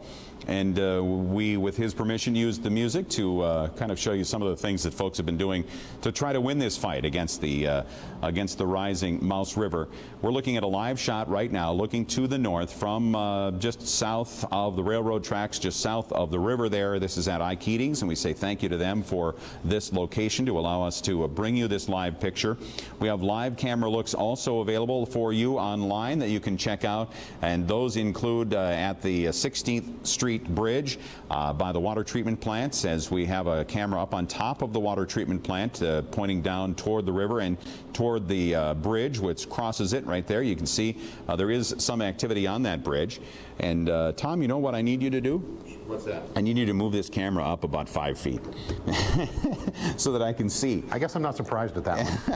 I've taken over as your primary host in case you haven't figured this out, but Perry is off to get a little bit of a rest, and we believe that the local media is going to be getting some information from the city in the form of a press conference this afternoon, and Perry will be there when that happens. At this hour as well, we are having Sean Sitma up in the air with the National Guard in a helicopter to get a tour of the river valley. Now, here's a look at how things are looking at 16th. We can zoom in a little bit if you want. Some traffic still going on. Perhaps some people still, well, in this area the road is open, so I guess there could be some traffic on it from time to time. You see the heavy equipment just peeking up over the top of the building there as they continue to work on that dike that is designed to protect the Minot water treatment plant. And just behind that, you can see the water is still kind of crashing up onto the bridge there, or at least against the bridge, the 16th Street Bridge. And if we can zoom in even a little bit further where that white car has pulled to a stop there, you can get a pretty good look, I think, as the the dump truck leaves the area there. You see how the water is smashing up against the side of that 16th Street Bridge at this hour. And again, this is our live camera that is situated atop the Minot water treatment plant. The other live camera that we have is in the downtown area. That is looking down to the north with the Broadway Bridge in the foreground. And you can check that out whenever you want to go online to facebook.com/KXNews Minot. And Tom, what were you going to say? Well, something on Facebook came in a minute ago. Apparently there's an accident on Broadway right in front of Paradiso. So that's going to be complicating some travel issues, if that is in fact true. Most unfortunate, and we hope that everyone's okay there, and we hope that, you know, something I noticed today as a rule, I try to be a very courteous driver, okay? So you may see me sometimes and maybe I'm not, but I was going down, I can't remember what street I was going down, but it was very busy and there was a car trying to turn left and it was holding up all kinds of traffic behind it. And the traffic that I was in was going north, and you know, just a line of car after car after car after car after truck after whatever. And the guy right in front of me stopped and let him turn in front of him to kind of keep things going. So it was nice to see the courtesy that was offered to the person who was trying to make that turn, which can be pretty difficult right now out there in the places. Now, of course, the evacuation areas now should be empty of any of the folks who have been ordered to leave. The Minot Police Department is now, along with the National Guard and the Air Force, patrolling to make sure that there are no problems that develop. in those areas. How about water flow? What kind of water are we expecting coming down the river from Canada? Well, at this point, the latest information I've had is that about 28,000 CFS, cubic feet per second, is being released from the 3 dams in Canada. That number might be a little more than that. I suspect we'll get an update on the exact number from the city officials at our press conference that I still believe is coming up this afternoon at 4 o'clock. That iris is kind of just pulsating there. It makes you think that there's something strange going on, but of course it's just a problem with the camera that's having trouble adjusting to the amount of light that's coming into it. There's a nice crisp high-definition picture with the Broadway Bridge on the right and the river on the left. Can we zoom in at all? Is there somebody manning this camera, or do we just have it stationary at this point? I'm not sure. I don't know the answer to that question. But if there is someone there, we can perhaps zoom in a little bit at some of the river area there. But this is the Broadway Bridge, and on your right, and of course it is still open to traffic. It is the very much the main north-south route through town. Now we're zoomed in just a little bit, and you can see the river back in the background there, and some of the water that is pooling there, whether it's from the river or it's from groundwater that's coming to the surface because of the pressure put on by the river. We can't say for sure, but there are areas in town where we have had overtopping of the dikes. We started getting those pictures in before the noon hour today. And Tim, if you want to try to bring up any of those overtopping pictures that we have. Sure thing. We can take a look at that. That's our live picture once again, though, from the Keating Furniture World with Broadway Bridge on the right and the railroad tracks in the foreground there. And when I was at the 3rd Street Bridge looking straight down, the water had overtopped on the south side. They were building on the north side. Okay. And it was up to the first offshoot, not the main track, but the offshoot where they go and park and do the railroad. Yeah, the spur, is that what they call it? Yeah, spur. And it was about 2 feet from the actual wood. Oh, right there. There's the picture right there. Okay, but now it's actually, when I left and I didn't get a picture, the water was right at the railroad track there. The track there. Yeah. The wood, not the actual metal. But it's really not that big of an elevation gain at that point. Right. Okay, so that was what Tom shot with his camera. That was a cell phone, yeah. About an hour or a little over that ago. And this is one of the pictures that we received on Facebook from a viewer who was kind enough to send it into us to show us water coming over the top of the levee in northwest Minot, kind of in the Oak Park area, north and a little east of Oak Park, I believe, is the location of this. And it was water that obviously was coming down over the top of the levee and starting to spread out in that neighborhood. So that's the type of thing that's going on. So far, we believe it's at a somewhat small rate, but we, of course, will keep our eyes and ears to the police and the law enforcement officials and the Emergency Operations Center to make sure that we let you know of any other reports of water getting over the top of the dikes in the Magic City as this flood fight goes on. Now, the Lake Darling Dam, I mentioned that we're currently looking at about 28,000 CFS of water coming out of Canada. Lake Darling Dam's releases are at 10,000 CFS right now. They're going up to 11,000 at 5 o'clock and then 12,000 as of 10 o'clock tonight. And I wouldn't be surprised if we see a change in their long-term schedule, because the long-term schedule said that by next, I think, Monday or Tuesday, the releases from Lake Darling were supposed to get up into that 20,000 CFS range. Don't be surprised if we hear at today's press conference that it'll go up to that level maybe more quickly, or that it may go higher than that level because of the water situation. We have another day with releases at the just extremely high level, getting close to that 30,000 CFS level coming out of Canada. And each day that goes on, it just becomes that much harder to avoid passing through very high flows from the Lake Darling Dam down into the city of Minot, and then, of course, everybody else along the way, starting out at Burlington and, of course, starting out in the rural areas north of Burlington as well, heading up toward Lake Darling itself and toward the refuge itself. And then all the way downstream, coming into contact with people in their homes down in the Apple Grove area and the East Side Estates area, and on down to Logan and Sawyer, and right on down the river. The the river gauges that are located up and down the Mouse River in the United States are all going to have a new notation as the crest of record the highest levels ever seen. It's going to say the year 2011 beside them in every case, and that means in Sherwood. The Lake Darling Dam doesn't really keep track of that, but in Sherwood, in Foxholm, and in the Boy Scout Bridge area, in the city of Minot, Logan, Sawyer, in Velva, and in Towner, and Bantry, and West Hope, every one of those gauges will have the year 2011 beside them as saying that this is the year that we had the highest crest ever along the Mouse River. Shelters are available. If you are evacuating, if you have evacuated and you find that you have no place to stay, the Minot Auditorium is now accepting evacuees. And in fact, Tom, if you could help me by maybe making sure that the folks in the newsroom are aware of that, and remember to get out and get some video and a story down at the Red Cross shelter at the auditorium. We can do that. We'll have that for you later on in the day. In fact, also, could you grab in my top drawer, Tom, my other IFB cord, because this one won't stay plugged in, and then I can't hear anything. And so the shelter is open at the Minot Auditorium right now, and the Red Cross is asking for volunteers to come out and help in serving meals starting in about an hour and a half or so.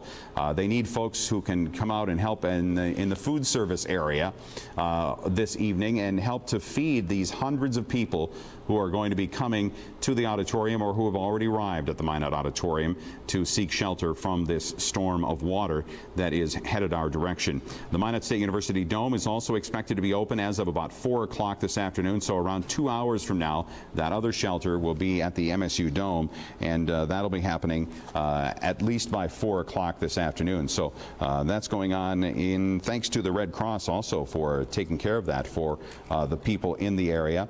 Speaking of which, if you'd like to help the Red Cross to make this happen and to help in their mission of providing comfort to people who are in the middle of disaster situations, you can contact the Red Cross online. Just go to minotredcross.org, and they have a site there where you can, or rather a link there where you can make a cash donation, which they are always appreciative of.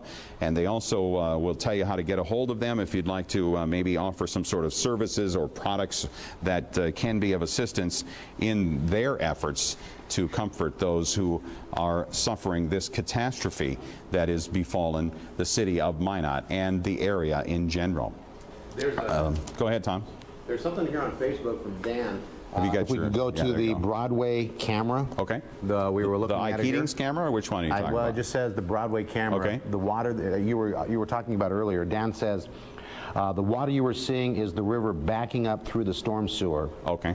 But between the building and the tree to the east of it, you can see a pile of sandbags on top of a catch basin. Now, that's a new phrase for me. Well, let's zoom in a little bit there and What's see a catch basin? What we can see. We'll see if we can figure it out.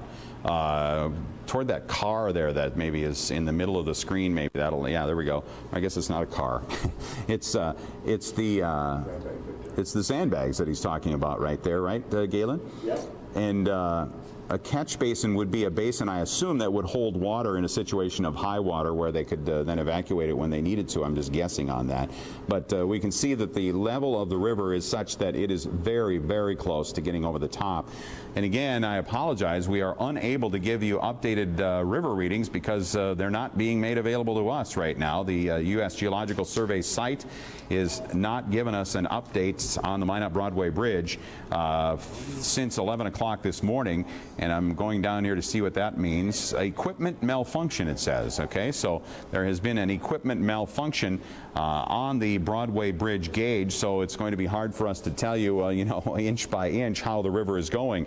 But suffice it to say that the river is going higher, and it is going a lot higher. Let's kind of recap what some of the facts are that we know at this point in time. And again, all of these facts are based on the information that is released by the officials and the estimates and projections that are made by people like the National Weather Service.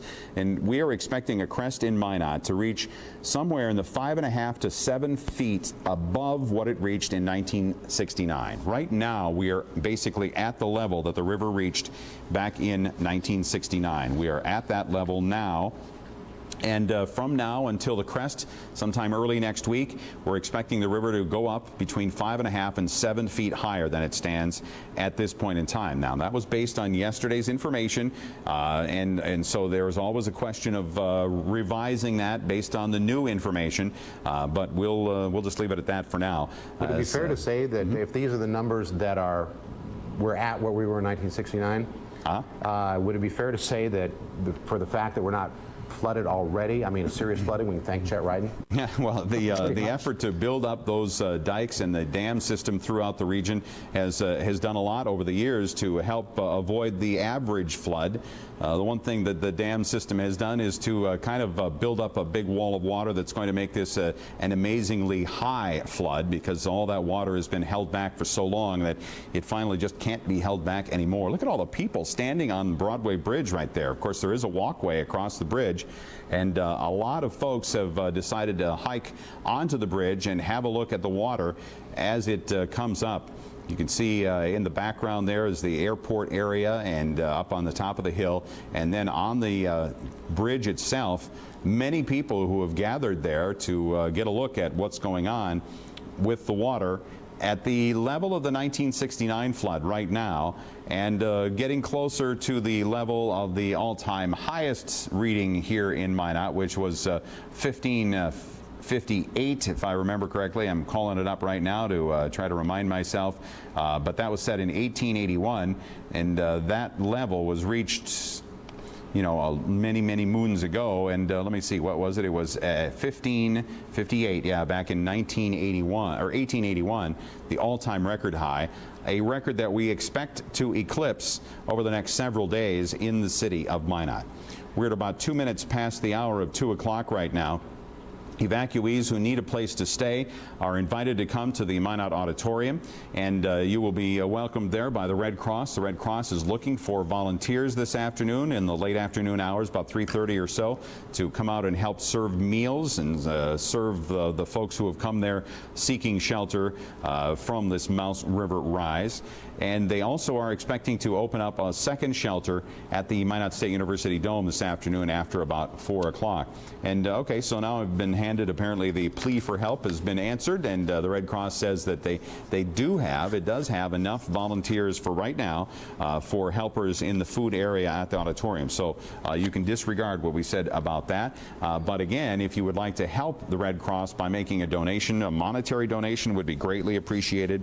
Any sort of a donation of your time, or perhaps a service or a product, you can contact the Red Cross at minotredcross.org. Well, the sirens sounded, the sirens sounded in the city of Minot a couple of hours ago now. It was, well, I guess it was just over an hour ago. I've lost my notes, so I can't tell you what it was. Oh, yeah, 12:57, just over an hour ago. 12 hours, 57 minutes, and 20 seconds into this 22nd day of June 2011, the sirens began sounding, telling people that water was starting to come over the city's levee system, and it was time to finish evacuating and get to safety. Now, the Trinity Health has sent us a note from Randy Schwann. Code Green emergency operations are in effect since before the nursing home evacuations. They were heightened today. They're conserving their resources and monitoring the census of patients that are coming in to the hospital, and they're moving some elective surgeries to different dates to make sure that their staff is ready to deal with any emergencies that might come in. They say they have the ability to operate in the case of water and sewer problems or electricity problems, so they are going to keep open, obviously, at Trinity Hospital. Purification units and generators are available to Trinity to make sure they are still providing the critical health care to people who need it in our region. We're going to take a brief break right now. Ryan, can you tell me how long this break is so we can share that information with our friends? I guess you guys can coordinate that yourselves, but we're going to take a brief break right now and come back as we continue with our coverage of the Mouse River flood of 2011 here on KX News. From KX News in high definition, this is a special report, Flood Fight 2011. That's what you should do. All right, and that's what you should do is keep on watching as we continue our coverage of the Flood Fight 2011. And, you know, the Mouse River is starting to go over the banks in the Magic City. It has been overtopping the banks in some areas for a couple of hours now. You're looking now at the, well, you were looking for a minute there at some of the video that we have shot recently today. I tell you what, Ryan, let's go to, and Mike, let us go to the video that Galen shot this afternoon, or this morning, of the U.S. Air Force airman who was going door to door. And now I'm not sure if she was an airman or not, but she's from the Air Force, and we'll listen to her as she was trying to notify people to evacuate their homes. They will be going off in 15 minutes, okay. And they're not, it's not a drill. Oh, okay. Okay, all right.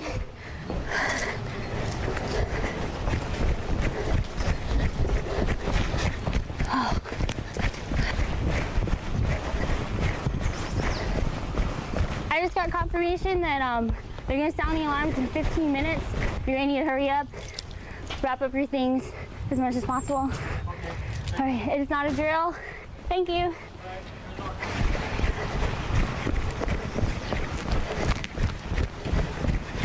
We just got notification that if you hear the alarm go off, it's not a drill. It could be going off anytime. I was told. Okay. We just got notification. 15 minutes, the alarm will be going off. I'm gonna grab it. 15 minutes. Yep. How long? 15. Okay, that's fine. I'm gonna Approximately. move this chair. Go get mom's button down. Okay. Is it good? You gonna make it out okay? Yep, we'll be fine. All right. Good to be all good.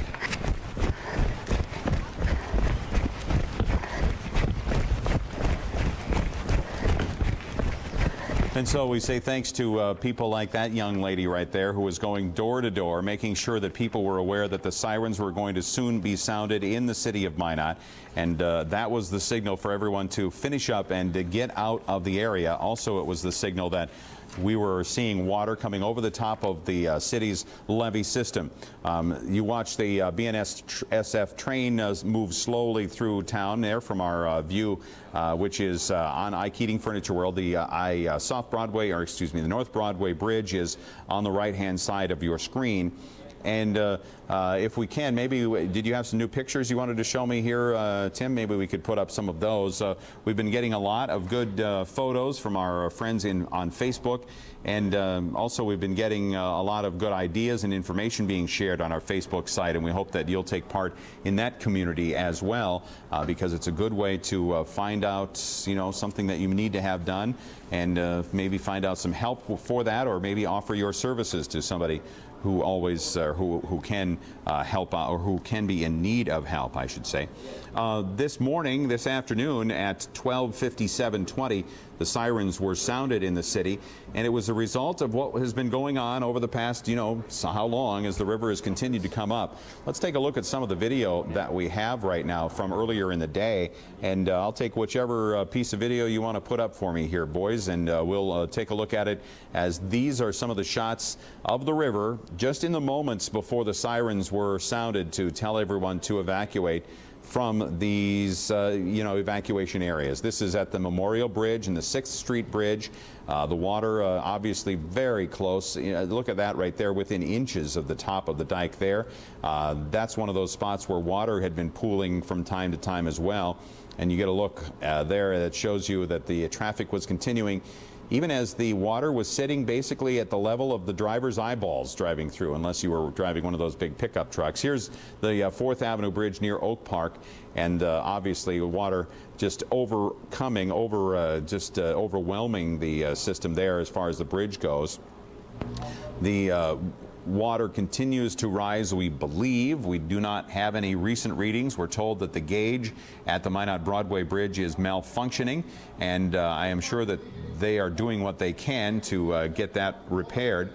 Meanwhile, the Burlington Des Lacs River reading is at 24.64, and that is equal to the highest point that we've had so far this year on the Des Lacs in Burlington. At Foxhome, the Des Lacs River is down a bit to 1682. It had a kind of a brief crest, as it is wont to do when there has been a rain shower in the region. The Foxholm is back down under 17 after getting up over the 17-foot mark today, but still sending out about 1,900 CFS of water toward Burlington and then on into the Mouse River. Another shot of the bridge there by Oak Park, and check out that one for a unique perspective of how things look at the water level. It is, you know, it's a scary time. If you live in the valley and you've evacuated your home, you know, what are your thoughts right now? You're thinking, well, I'm safe, you know, my kids are safe, my pets are safe, the National Guard is out there, the Air Force is out there to make sure that and the Minot Police Department and the Sheriff's Departments are out there to make sure my home is not tampered with by anybody. But on the other hand, the main tampering with all the homes in the flood area is going to be done by Mother Nature over the next few weeks, as we are expecting high releases from the Lake Darling Dam to continue into early July at the very least, and we could hear later today that timeline has been pushed back once again. But we're expecting high releases from Lake Darling Dam to continue into early July, and you know, even after they say they'll be able to drop them back, it's going to take several days to drop them back to a level that might bring the river back within its banks and have a chance at drying things out. 1555.5, that's the level at the bottom of that arrow, right at the bottom of your screen there, which is about where we are right now. I suspect we have to kind of extrapolate based on what we've had going on so far. Did somebody say something to me there? I heard him say live shot, and we have. Okay, and this is the live shot, of course. And we'll zoom in just a little bit here.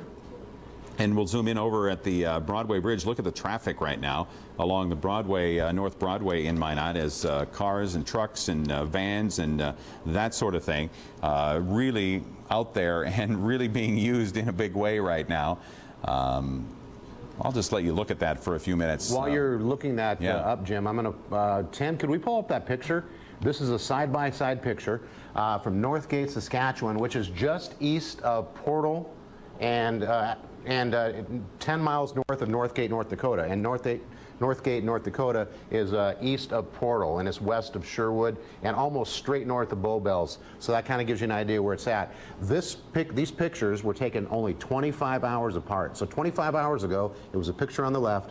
Then look at that in 25 hours, Jim. And I think the Facebook thing says huge reality check. That's a valley that I drove through on Sunday when I drove on my way up to see the Rafferty Dam in person, to get a look at how things were going, and kind of started the dominoes falling as we learned that the releases from Rafferty and Alameda and Boundary dams were much higher than we had thought they were going to be. And then, of course, those higher releases just kept getting higher and higher until now. I believe we're at right around 28,000 CFS coming out of those three dams, and that's what happens. And here's what happens when you hit on the way to an all-time record flood level. You find a high spot and you go look at it, and that's what a lot of people are doing, waving at us right now from the top of the Broadway Bridge.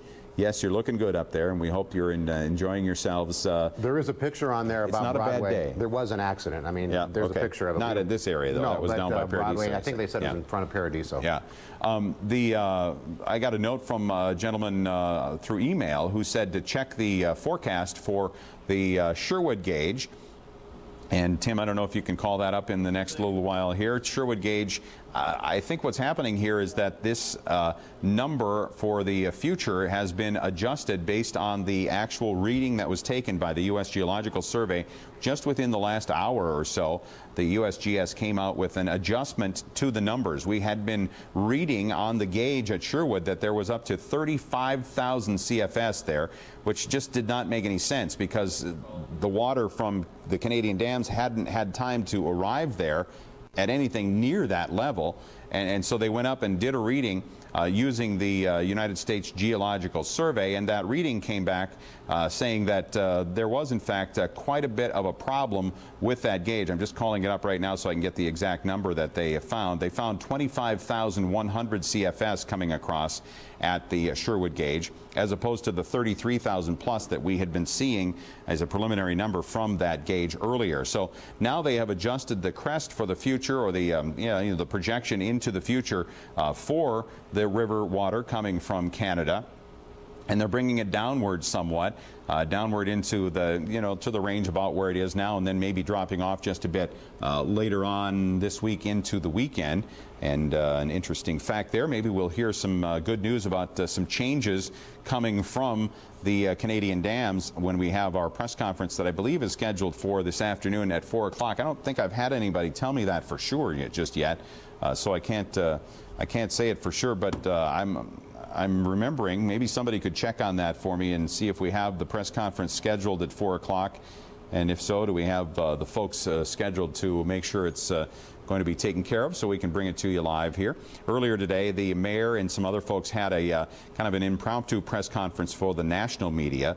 As you can imagine, the national media has shown quite a bit of interest in what's going on here in the Magic City with this evacuation of 11,000 people, and water levels expected to hit the kind of numbers that have never been seen before along the Mouse River. And could we also just take a look at the video that I shot by the dam, or by the 8th Street Bridge, by the Memorial Bridge this morning? It was about 9:30 or 9:45 around in there when I went out just at the time we were expecting to hear the sirens being sounded. And we were in the area there with our live truck and got some live pictures of it for you, and then decided that maybe it might be a better idea to go somewhere else. And so we were able to leave that area. I think it's called Levee Top, Wednesday Levee Top or something like that. We'll see if the right thing pops up. It becomes a challenge to figure out names to call all of these different pieces of video. Yeah, this is it right here. And so we're at River Road and 8th Street Northeast, I think it is, right? And or Northwest, and you can see how this shot right here shows you just how close everything was to the very top of the dikes at that location as of about 9:45 this morning. The water is just absolutely pouring down from Canada. It's pouring into Lake Darling, and Lake Darling is then required to move on the water in an amount that will keep the lake, or the dam rather, from becoming compromised because of too much pressure behind it. You remember yesterday we heard the Corps of Engineers Lieutenant Colonel telling us that they had received permission from the commission that is in charge of the operation of the Mouse and Souris River to bring the pool level down on Lake Darling farther than it had ever been, not ever, but farther than it's normally supposed to be. 1597 is the summertime pool, and they got permission to bring it down to 1594 and a half as a way to create space for water coming in from Canada. Of course, those big flows that are on the way. And they also received permission from that same group to raise the amount of water that can be stored at the Lake Darling Reservoir, Lake Darling Dam, by about 5 inches. So that moved the full level of the lake up to about the 1602 level from 1601 and a half. So saying all of that, that gives you an update on where things stand with that at River Road. And we are going to have a press conference this afternoon, probably closer to 5 o'clock instead of 4 o'clock. So there's a piece of information for you. We'll let you know as soon as we find out what time exactly that press conference is going to be held, because obviously people want to find out all they can about what's going on in their neighborhoods that they have had to evacuate because of the Mouse River. If you live outside of the evacuation area, you are still being advised to do a few things. Conserve water is one of them. You are asked to conserve water, and that is for folks really inside of about a 30-mile radius in the Minot area, and that is because they want to make sure that the aquifers are able to keep up with the demand. They've lost the ability to take water from one of the aquifers, the main aquifers in Minot, and have had to resort to a backup aquifer system. So that's part of the problem that we're facing there. Here is some of the video from 11th Street Northwest and Seaton Drive. This is that area, I believe, where we actually saw the water going over the top of the dike in that picture that we had earlier. We've shown that picture over the last couple of hours. And please cut the grass while I'm away. That's the request from that homeowner right there. Well, if my son Perry were available, he'd be over there in a heartbeat to cut your grass, because he likes to mow the lawn for some unknown reason. And here you can see how things look in the neighborhood. It was a beautiful morning in the area, especially once the sun came out. Early on this morning, I was doing a live cut-in with the CBS Early Show a couple of times, and It was actually kind of cold out there, but it has turned into a pretty nice day, especially areas from Minot into the west, where the sunshine is being allowed to shine just a little bit because the clouds have moved out to the east of Minot. It's a little bit of a different story with more clouds. You know, we haven't really had a weather update for a while, Tom, so maybe we should do that when we're done looking at these pictures right here. And again, these are showing us just how close the river stands right now to going over. This was this morning about 10:30, something like that. And in the northwest and central parts of Minot, there was somebody packing up and moving out. Look at how high the water is right there in relation to the dam or to the dike system. And, well, that's the story. Tom Schrader is here with us right now. And Tom, let's talk about the weather just a bit and see how things are going.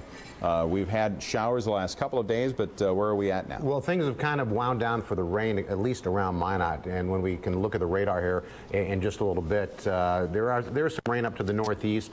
Now, that's really not going to impact the city of Minot or the Mouse or Delac River Basin. However, you're talking about sunshine, and it feels good. And just a little note. It's going to make thunderstorms, I suppose. Yeah, you know, and I was sitting on the 3rd Street Bridge until the sirens went off, and a nurse, she's a traveling nurse, and she came up to me. She says, "The top of your head's burning," because I was just because of the sun. Because of the sun. Yeah. But that's not necessarily I mean, it's not necessarily a good thing to have sunshine in the afternoon because there's so much moisture in the air that you know, thunderstorms could develop, and that's what we don't need. It's one thing to get a little bitty rain shower that drops 1/10 of an inch over 4 hours.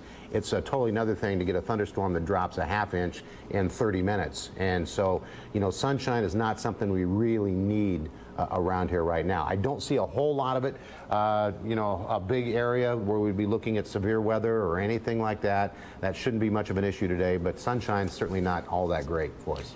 Okay, Tom, I thank you for that update. And maybe we should look at the 16th Street Bridge again just to see how things are faring there.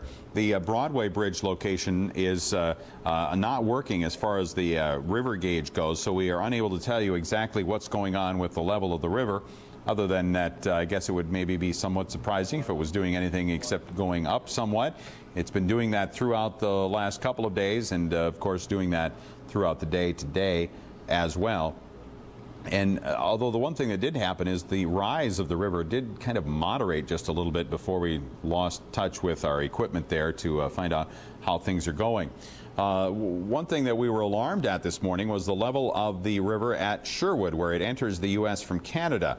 And that Sherwood gauge was returning readings of some 33,000 cubic feet per second. Just an enormous amount, and much more than it really made any sense for there to be coming in there. And so the U.S. Geological Survey went there and did an assessment and ended up shaving about 8,000 off of that number, saying now that the flow at Sherwood is still a very, very high 25,100 cubic feet per second. So how high is that historically? Well, I'm just calling it up right now.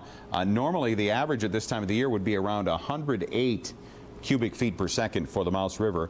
On this date, June 22nd in any year, we expect to see about 108 CFS, and of course now we're seeing 25,100. So there is a slight disparity there between what we expect and what is actually happening along the Mouse River this year. Can I ask you about some terminology? Absolutely. And I have to admit, see, I went home at 6:30 when my shift was over, and I had 4 hours of sleep, which is 3 hours more than anybody else in the building, I think. So I missed some terminology here. So I'm pulling this off Facebook, and it says, when they say essential personnel vehicles only on Broadway. Now, is that already officially been said? But what does that include? Does that include employees and students getting to and from work? That kind of thing. What does that mean? Or did they actually already? Are you talking about on where is that again? Broadway. Have they actually said essential vehicles only? So if they haven't, then I want to squash. Well, we can a rumor. We can check to see about what check maybe and make sure my email has been checked in there and that we haven't received that information perhaps and just weren't aware of it.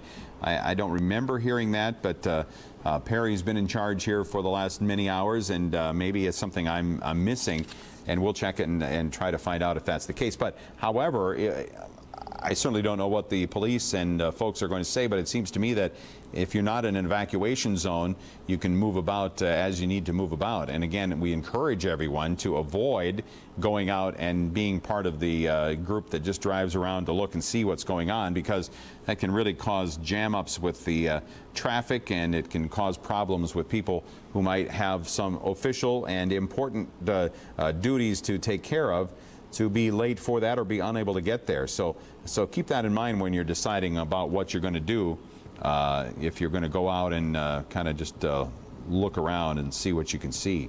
I'm just taking a couple of notes here from the website, from the Minot Broadway Bridge site, and writing down a few things that catch my eye about the hydrograph for Minot. Right now, the projection is